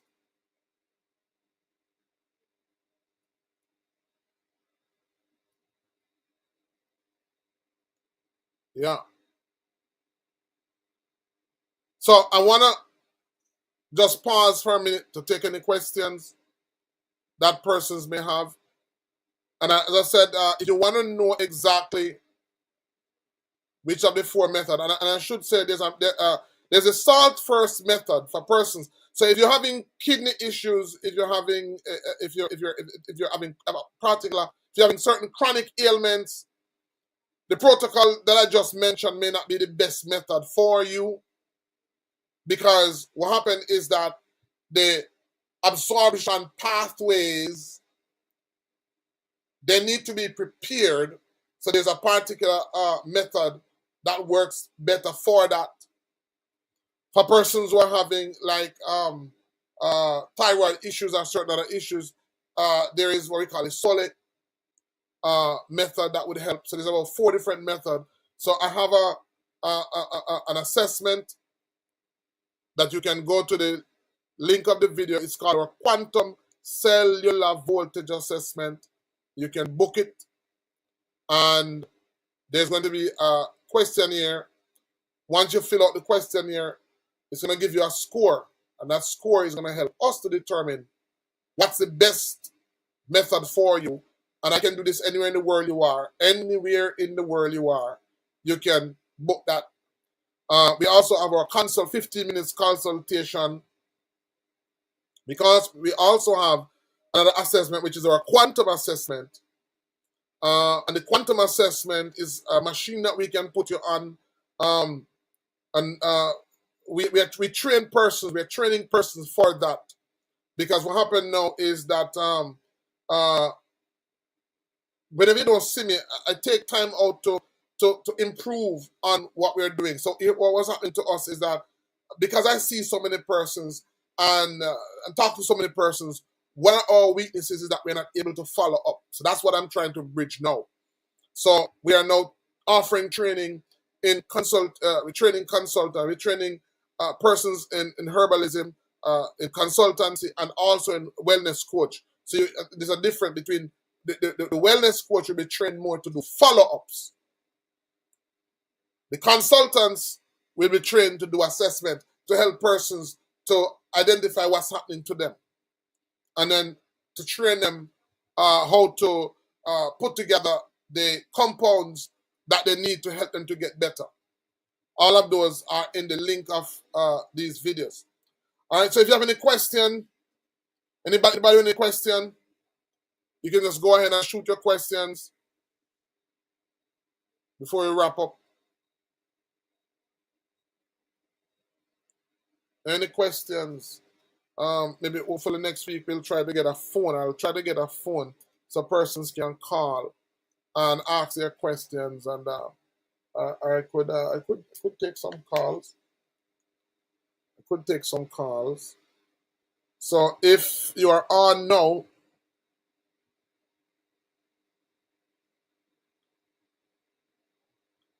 hold on, I'm putting a number up for persons to call.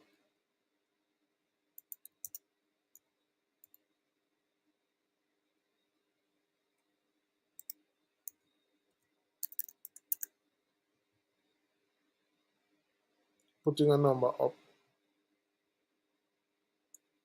for persons to call.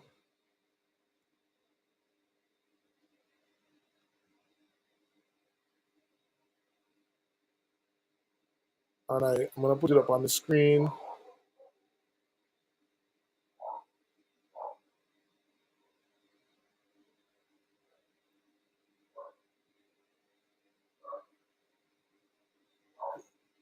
I'm going to put it up on the screen.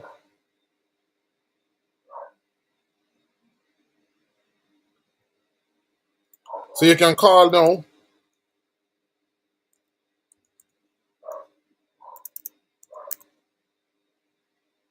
And you can call on WhatsApp.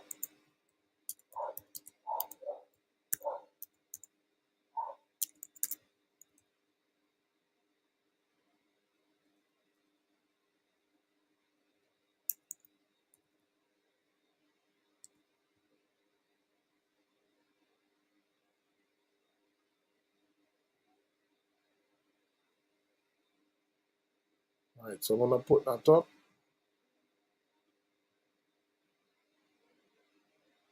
And you can call.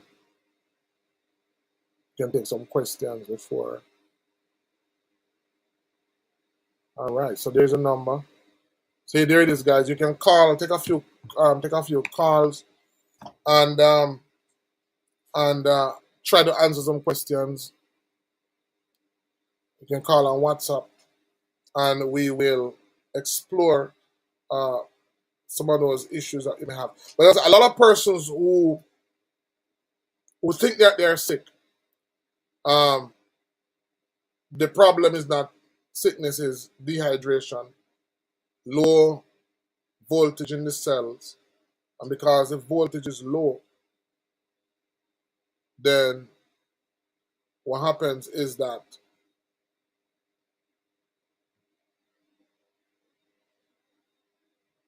they're experiencing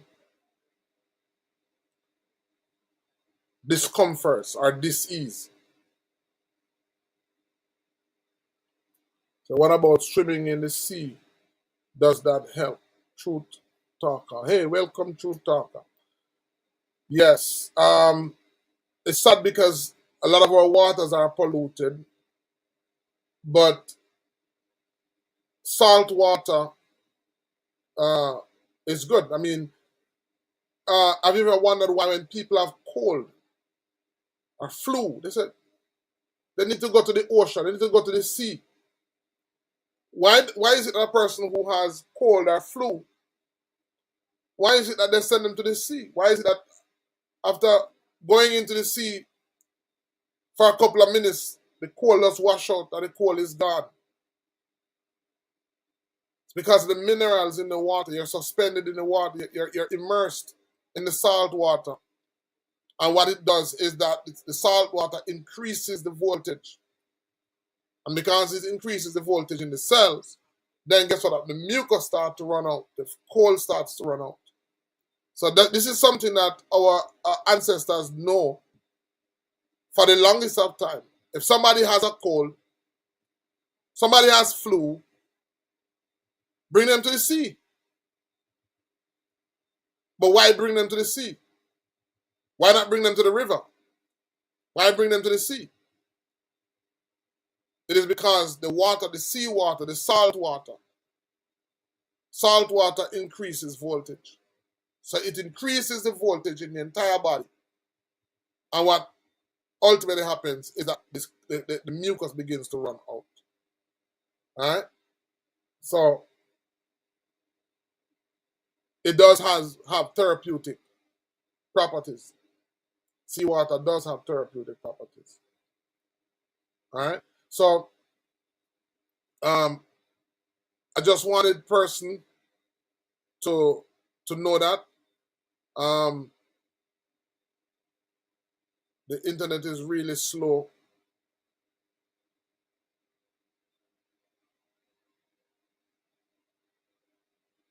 And warm water absorbs faster. Right? Warm water absorbs faster. And that's why our persons is to tell us to drink tea. But warm water absorbs faster.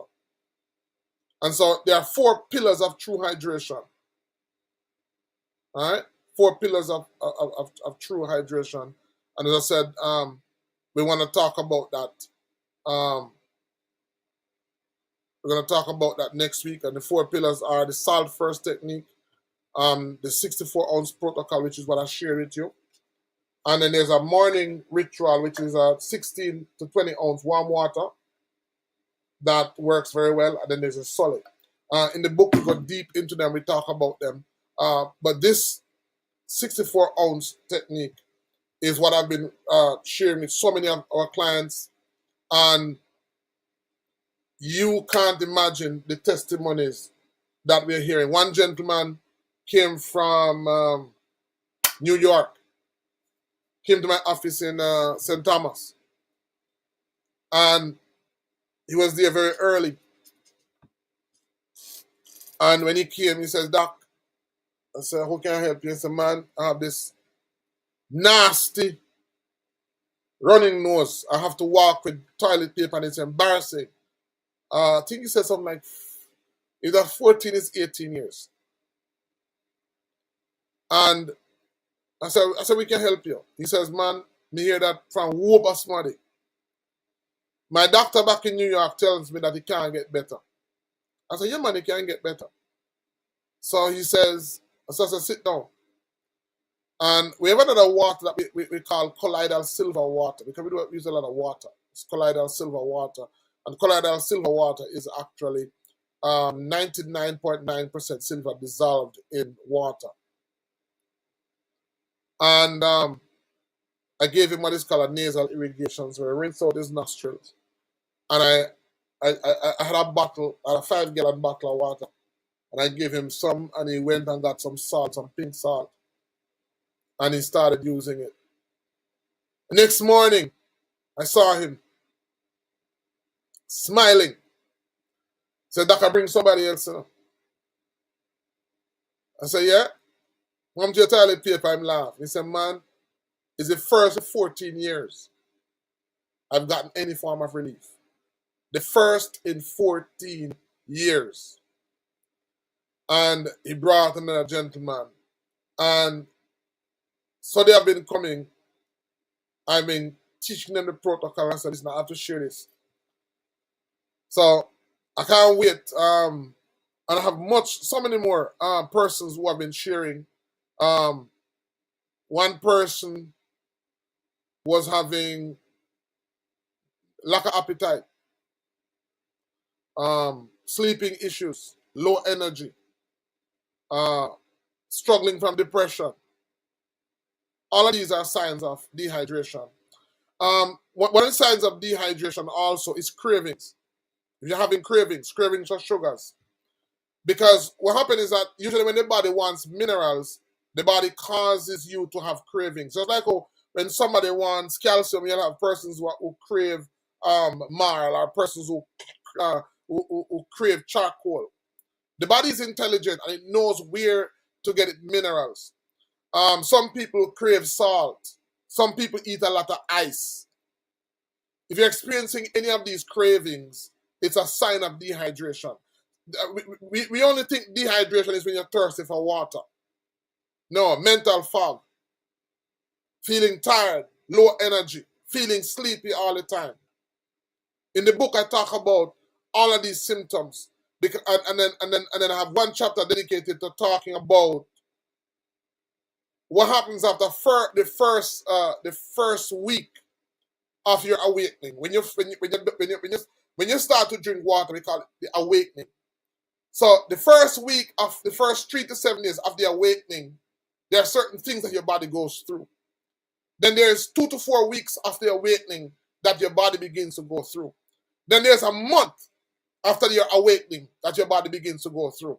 So your body begins to go through a number of positive experiences. That is because as the voltage begins to increase, healing begins to take place. And as healing begins to take place, then a lot of the symptoms that you had, that you live with for years, they begin to disappear. The longer you become hydrated, the higher the voltage. And so here, like Dr. Sebi, what he would do for persons who have strokes,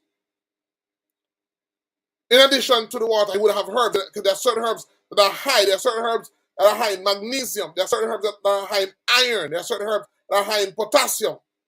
These are herbs that boost voltage. Remember, I talked to you about a person who is dying. They'll take that device, I forgot its name, and they'll give you a surge of electricity. And that is really to wake up the cells, to resuscitate the heart. Because the heart is a pump. Right? And once that begins to happen, then they stabilize you. So in the same way, when a person is chronically ill, when a person is having poor movement or numbness, and by the way, if you're having numbness in your fingers, fingertips and toes, it's a sign of dehydration. If you're having poor circulation, it's a sign of dehydration. If you're having low sex drive, A lot of women who are having hormonal imbalances. It's because the amount of voltage that the body needs is not there. The body is in what is called a crisis state. All right, so your body has gone into crisis. And because the body has gone into crisis, the next stage that the body is going to go into after is now, the early stage of crisis is what we call inflammation, which is pain. So all the pains that you're feeling, back pain, knee pain, most of those pains that you're feeling is caused by dehydration. So dehydration is more than just a feeling for water. Dehydration is when the cells are chronically depleted of hydration and chronically depleted of the proper voltage that it needs to carry out its function. Every signal, every thought, every emotion that you experience is an electrical impulse. You know? It's an electrical impulse. And that electrical impulse needs voltage in order to trigger it or in order for it to carry out. So at the core of who we are, pinched nerve, Charmian, Juliet, what about pinched nerve? A lot of the pinched nerve, very good question. Now, some pinched nerve is caused by trauma, right? So, some pinched nerve, like if you fell and hit somewhere, and then the vertebrae is pinching the nerve, then that can be the cause. But a lot of people who have pinched nerve, you know what causes it? And if when you stand up, you feel a sharp pain under your foot, which is what we call bone spur or calcification. And calcification is also the result of dehydration. So calcification in the eye, the label that they give to it is cataract. So it's a calcification in the membranes that cover the eye, cataract. Calcification in the kidney stones, kidney cysts, that's the name they give to it. Calcification of the joints. They have two types of calcification in the joints and muscle. They have one that is called rheumatoid arthritis and one that is called osteoarthritis. Same calcification, same. These are all the results of dehydration. Because when calcification takes place, remember that when you were young, even though this calcification doesn't take, babies don't have those conditions. Rarely. It's because at that age, most of the bones is still flexible. As you get older, the bones become more calcified. As the bones become more calcified, then there's a higher chance of inflammation. So just by increasing the water, increasing the hydration in the cells of the bone, those pains will disappear. As I said, most of the inflammation that you're experiencing is chronic dehydration. Because once you become chronically dehydrated, the body has to escalate the problem to get your attention. So it causes inflammation. And so once that inflammation takes place, it can be reversed because it's a result of dehydration. So once there is hydration and dehydration is reversed, then inflammation is also reversed. So a lot of type 2 diabetes, type 1 diabetes can be reversed 100%. 100%, it can be reversed. Epileptic seizures, 100%. Once you begin to understand the effects, I begin to understand, I get a different understanding of dehydration. And once we begin to know how to hydrate. So, I talk about water. If you're drinking bottled water, it's no good. If you're boiling your water and drinking it, it's no good. All right, we have somebody calling. Yes, sir, good night. Hello, good night. Blessings, man. Blessing, You your know? Yeah, man, you're live. I didn't know I was calling the conference call. Uh, I was having problem because of the internet we are over Western. Yeah. Okay, I saw you on the show. I thought you were calling in. We're taking some calls. Okay, all right then. All right. All right. All right. So he's not calling about. So sir, I'm gonna take a few questions, guys. If you have any questions, just go ahead and call in, and if not, then I'm gonna just wrap up.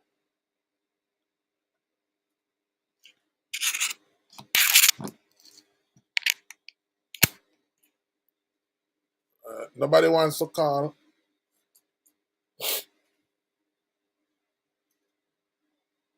All right. So I think we've covered a lot tonight, and next week, Sunday, as I said, same time, 7 o'clock, 7 p.m.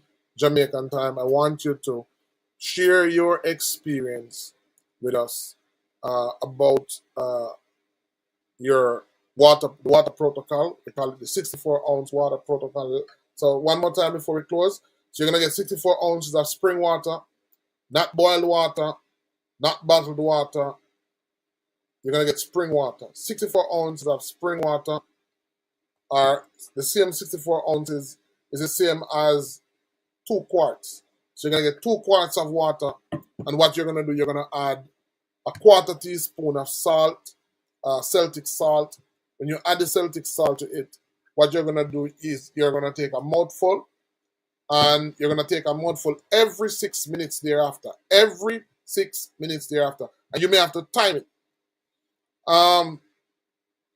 The reason for that, every 6 minutes, is because you wanna create a pattern. Everything in nature is a pattern. So the mango trees, Julie, East Indian is mango, but guess what? The mango leaves look different. What tells you which is the pattern of the leaves. So all of nature has pattern. So what you want to do is you want to create a pattern and a rhythm for the body. And what you also want to do is you want to create that pattern and rhythm is going to create a steady flow of water. Right? So every 6 minutes you're going to take a mouthful. So a mouthful every 6 minutes of 64 ounces is going to take you 8 hours. So you're going to take a mouthful, and when you get that mouthful, you're going to keep it in your mouth. You're going to switch it around your mouth for 10 to 15 minutes. 10 to 15 seconds, sorry. 10 to 15 seconds. 10 to 15 seconds. And when you switch it around for 10 to 15 seconds, the reason for that is because you want to mix that water with your saliva, because your saliva is structured water. It's the water in your cells. So by mixing the water with your saliva, all right, I have a call.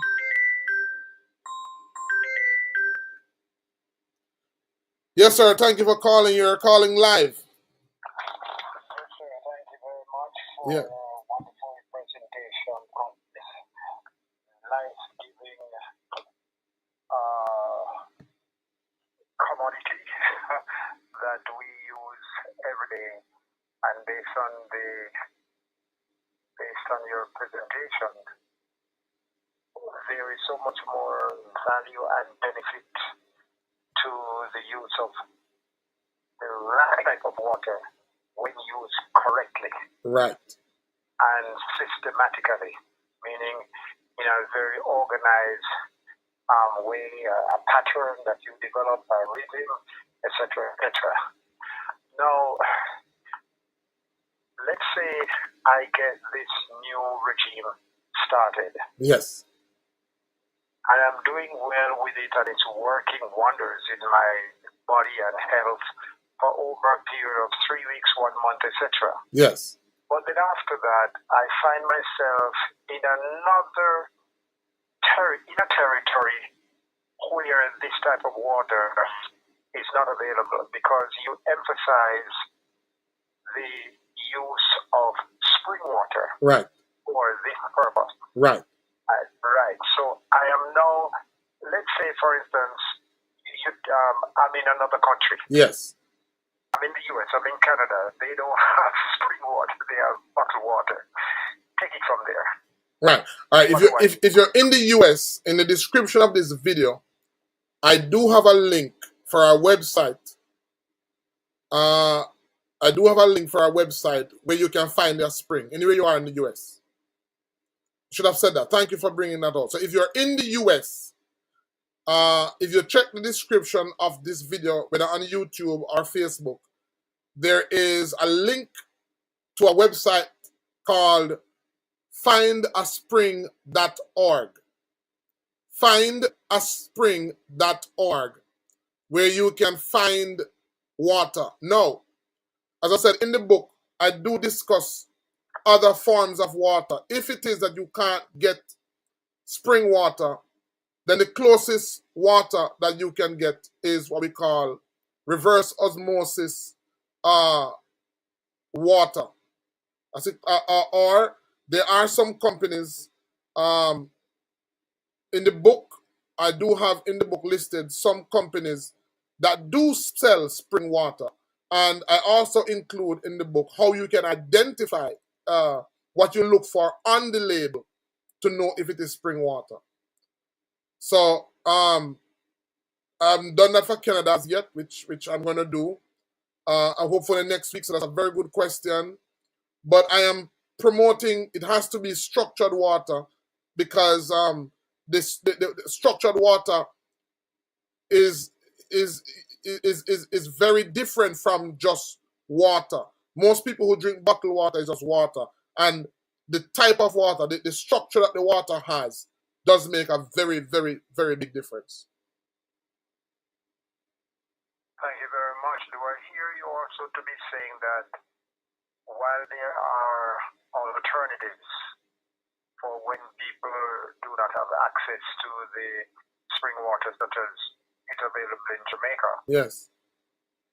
if you were to put them in order in terms of the alternative, you talk about spring, you talk about water, you talk about whatever.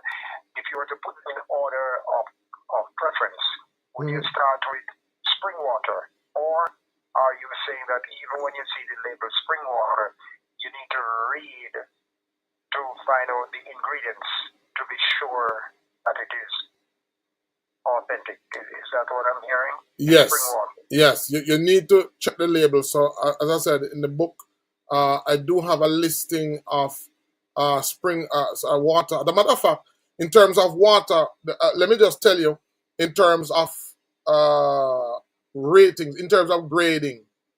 Yeah. All right. So the first one would be spring water. That's number one. The second would be well water. That's the second one. So the first. You put spring water above well water. Yes. Because is it that well water is not considered to be coming from a similar source, such as spring? Is it that well water does not really spring up? It's excellent, it's excellent water if it is pure. But what happened to well water? Because it's coming from a well. Usually you have properties around the well, neighboring, that you may have contaminants seeping into the underwater source.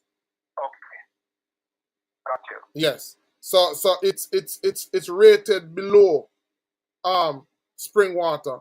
Then below well water, you have what is called remineralized reverse osmosis water, and this is only when spring water is unavailable. That person should choose that option. And then you have purified water, which is poor hydration.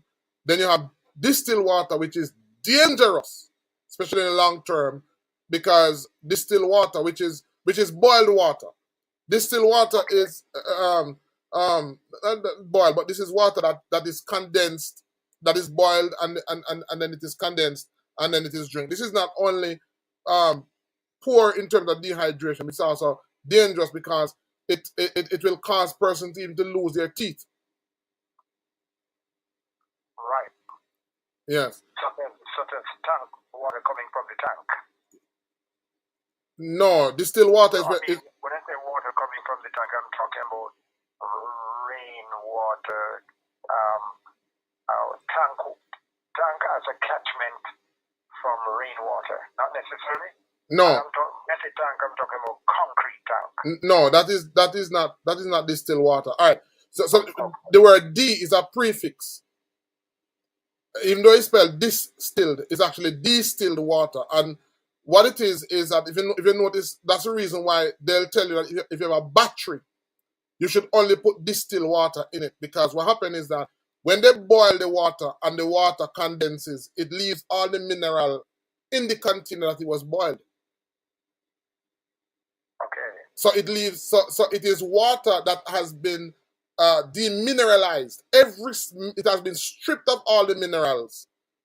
So there's no sediment and there's no impurity that when you throw it in the battery that may cause corrosion and so on. So usually when they're going to put water in battery, they will tell you to use distilled water. And if you look on the water, they'll tell you, do not drink. Okay. They'll tell you, do not drink. It doesn't can't be drunken, but it's dangerous. Right. And then the last one is what we call reverse osmosis water without minerals. And that one dehydrates the body. So a lot of the water that people drink is purified water. That's the most one that people drink. Then you have purified water, which is the one that they use. They'll have certain processes where they add additives to it, and they will also heat the water, and because they heat the water, it destroys the minerals. So these water are very, very dangerous, and this amounts are accounts of most of the water that is available that people drink.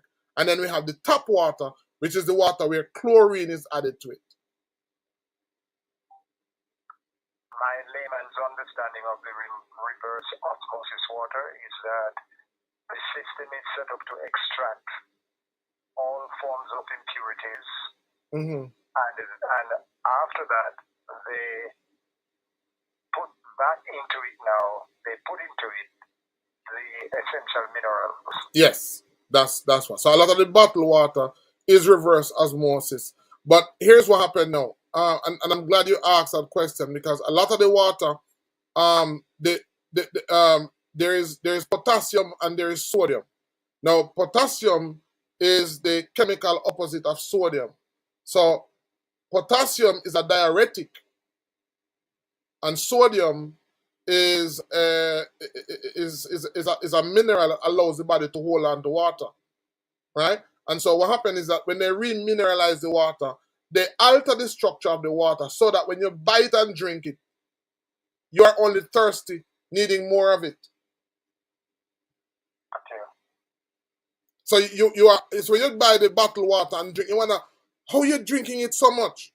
You're drinking it because they've added chemicals to it for you to be more thirsty.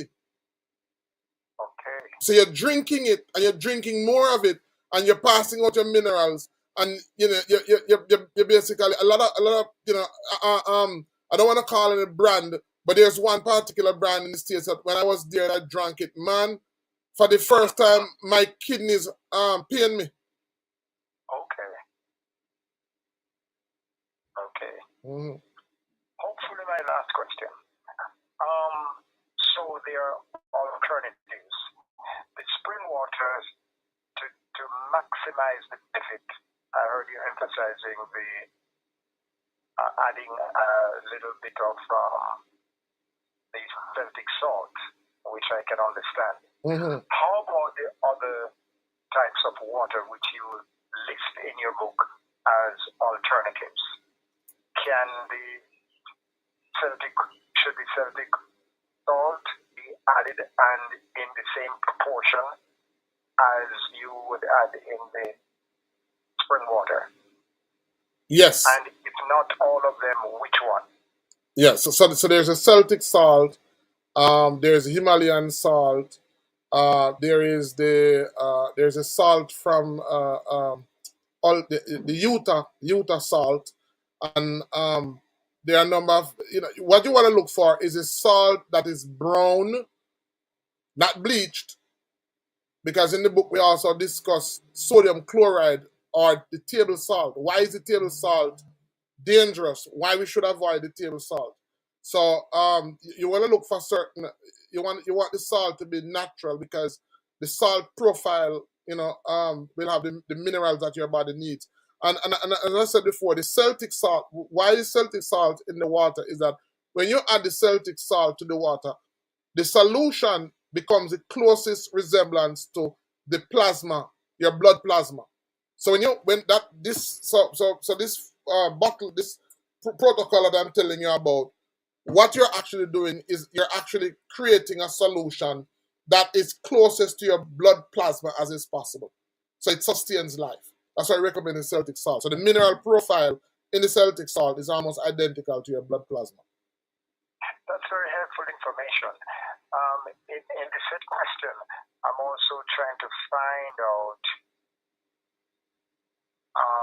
if the salt should also be added to the alternate source or type of water when spring water is not available. Yes, man. Of course. Yes. So you can add it to the reverse osmosis water or anyone that you list in your book as salt. Yes. Because the salt is a mineral. So the idea is that hydration cannot take place without minerals, and so the salt is the mineral component that you're adding to the water for hydration to take place. Good. Right. Thank you. You're welcome. Thank you for your questions. Very good questions. Rust Charmian is asking, isn't Celtic salt white? No, Celtic salt is not white. Celtic salt is light brown. All right, Celtic salt is light brown. If my wife was here, I'd ask her to bring the Celtic salt and bring the pink salt, and I'll show you. Rasta U Foundation is asking, is there any significance of lemon or moringa that helps the water? The lemon also increases the voltage of the water, because it helps to bring, because lemon also, the juice of the lemon juice is also structured, right? You already want to ask the question about the fruit, and so I said that I would answer, because what happens is that all fruits contain structured water, right? So another way that you can also make structured water is you can take spring water and you can take the fruits and you can make what is called infused water. So if you get your spring water and you add fruits to it, then the fusion takes place, and the water becomes structured and the water becomes alkaline. Coconut water is also structured, and it's also it also boosts the cells. So coconut water also. Watermelon is also has structured water in it. Cantaloupe also has structured waters in it. Aloe vera, tuna, they have structured water in them as well, and so they help to boost the body's voltage. These are all foods that are water rich, and they help to increase cell voltage. You'll notice that, and I don't want to say too much, because I don't want to bias person's response next week. I want when persons call, the response is unbiased, unaffected. The Celtic salt, Charmaine said the Celtic salt purchase is white. Can I still? I wouldn't. The Celtic, no, it shouldn't be white. If it's white, it's bleached. The Celtic salt I purchase is white. Can I still use to get this? No, so it's bleached. All right, so Celtic salt is supposed to be brown, not white. If it's white, it's bleached. And if I get the chance, I'll talk about table salt, because table salt has gotten a lot of people use the dangers of table salt to judge salt, healthy salt. Because of the dangers of table salt, persons are afraid of salt, or salt has gotten a lot of negative publicity. And as I said, the salt. What are salts? Salts are crystals. What are crystals? Crystals hold information. Another name for salt is minerals. All right, they are minerals. And what you will notice is that because we are what I call natural intelligent beings, because our body is intelligent, these natural salts have information that our body needs in order to function. And if you notice now, we have what is called artificial intelligence. And because artificial intelligence is on the rise, there's a demand now for what is called rare earth or rare minerals. What are rare earth? What are rare minerals? Crystals. What do they need these crystals for? It is because as artificial intelligence gets smarter, it needs two things. It needs more energy, and it needs to hold vast amount of information. And so artificial intelligence need rare earth or it need minerals for it to function. In the same way, we are natural intelligent beings, and so we need these minerals, these salts, in order to function. Shamiel says, so do I just catch the water from the spring and add the salt, or do I have to filter it first? You can filter it, and hold on, guys. My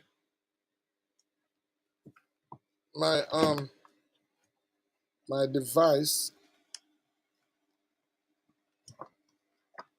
is running low. I really didn't intend to be on this long. All right, good. Sorry about that. Yeah, so do I just catch the water from the spring and add the salt, or do I have to filter it first?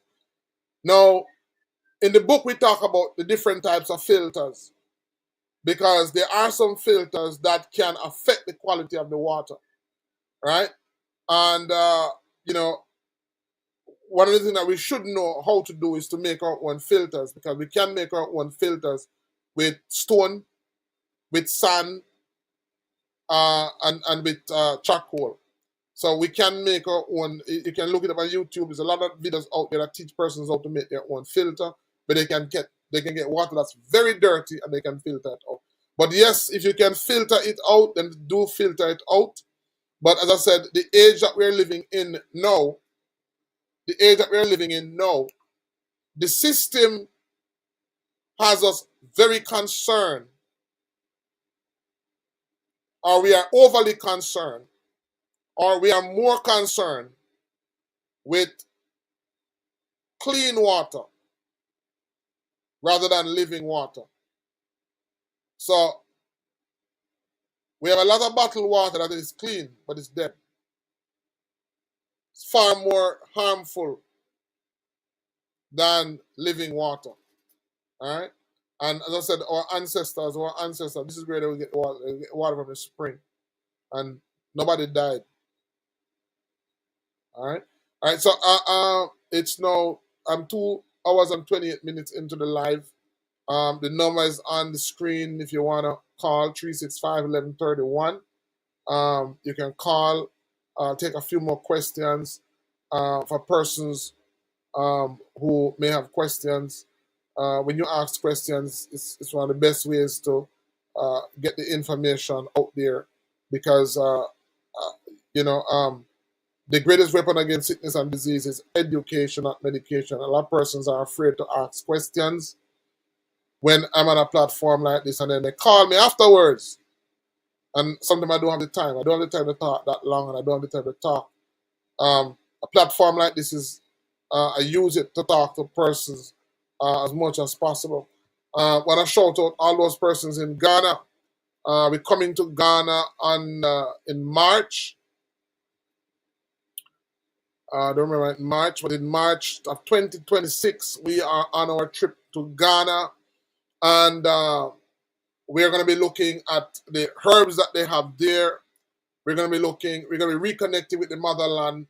So if you'd love to make that trip with us, there's a link in the description where you can go, and with a payment plan, you can take advantage of that. you can join us in Ghana. Next year, I also want to do 2 or 3 herb walks in New York, in Florida, and so I'm going to ask you guys. I'm going to ask you to help me. I'm looking for somebody in the New York area to help us. The last time I was in New York, we did a herb walk in Bronx. I'm going to do a different one. So if you're in the New York area and you can help us to find a park to do a herb walk, let us know. If you're in the Florida area and you can help us to find a park to do a herb walk, let us know. And if you're in Georgia, the Georgia area, and you can help us to find a park to do a herb walk, do let us know. We want to come. So, who is that? CND says that I'd love to do a herb walk in Canada, and we do have a affiliate satellite center in England. Hopefully next week we'll have that person on. So for persons in England who would want to do the quantum assessment, we do have somebody in that neck of the woods. No, we do have somebody we do have persons in the States who want to do assessment. All right. Any questions before we wrap it up? All right. No more questions. We did a lot. We covered a lot tonight. So, guys, I want to thank you for being on. I want you to join us next week, 7 p.m. Jamaica time. We continue our series. I'm going to do 3 more parts. And next week Sunday, we're going to start out with the questions, persons sharing their testimonies. But next week, we're going to be continuing our look at hydration. We're going to be looking at the hidden crisis of cellular hydration. And we're talking about that. We're going to be talking about why people are 70% water but still dehydrated. Why modern people are dehydrated even when they drink water, and so on. So we're going to be looking at a whole lot of issues next week as well. So please look out and make note of your experiences. Tell us what the protocol has done for you. And hopefully I'm looking forward to hearing from you next week, Sunday. Good night and see you. Bye-bye.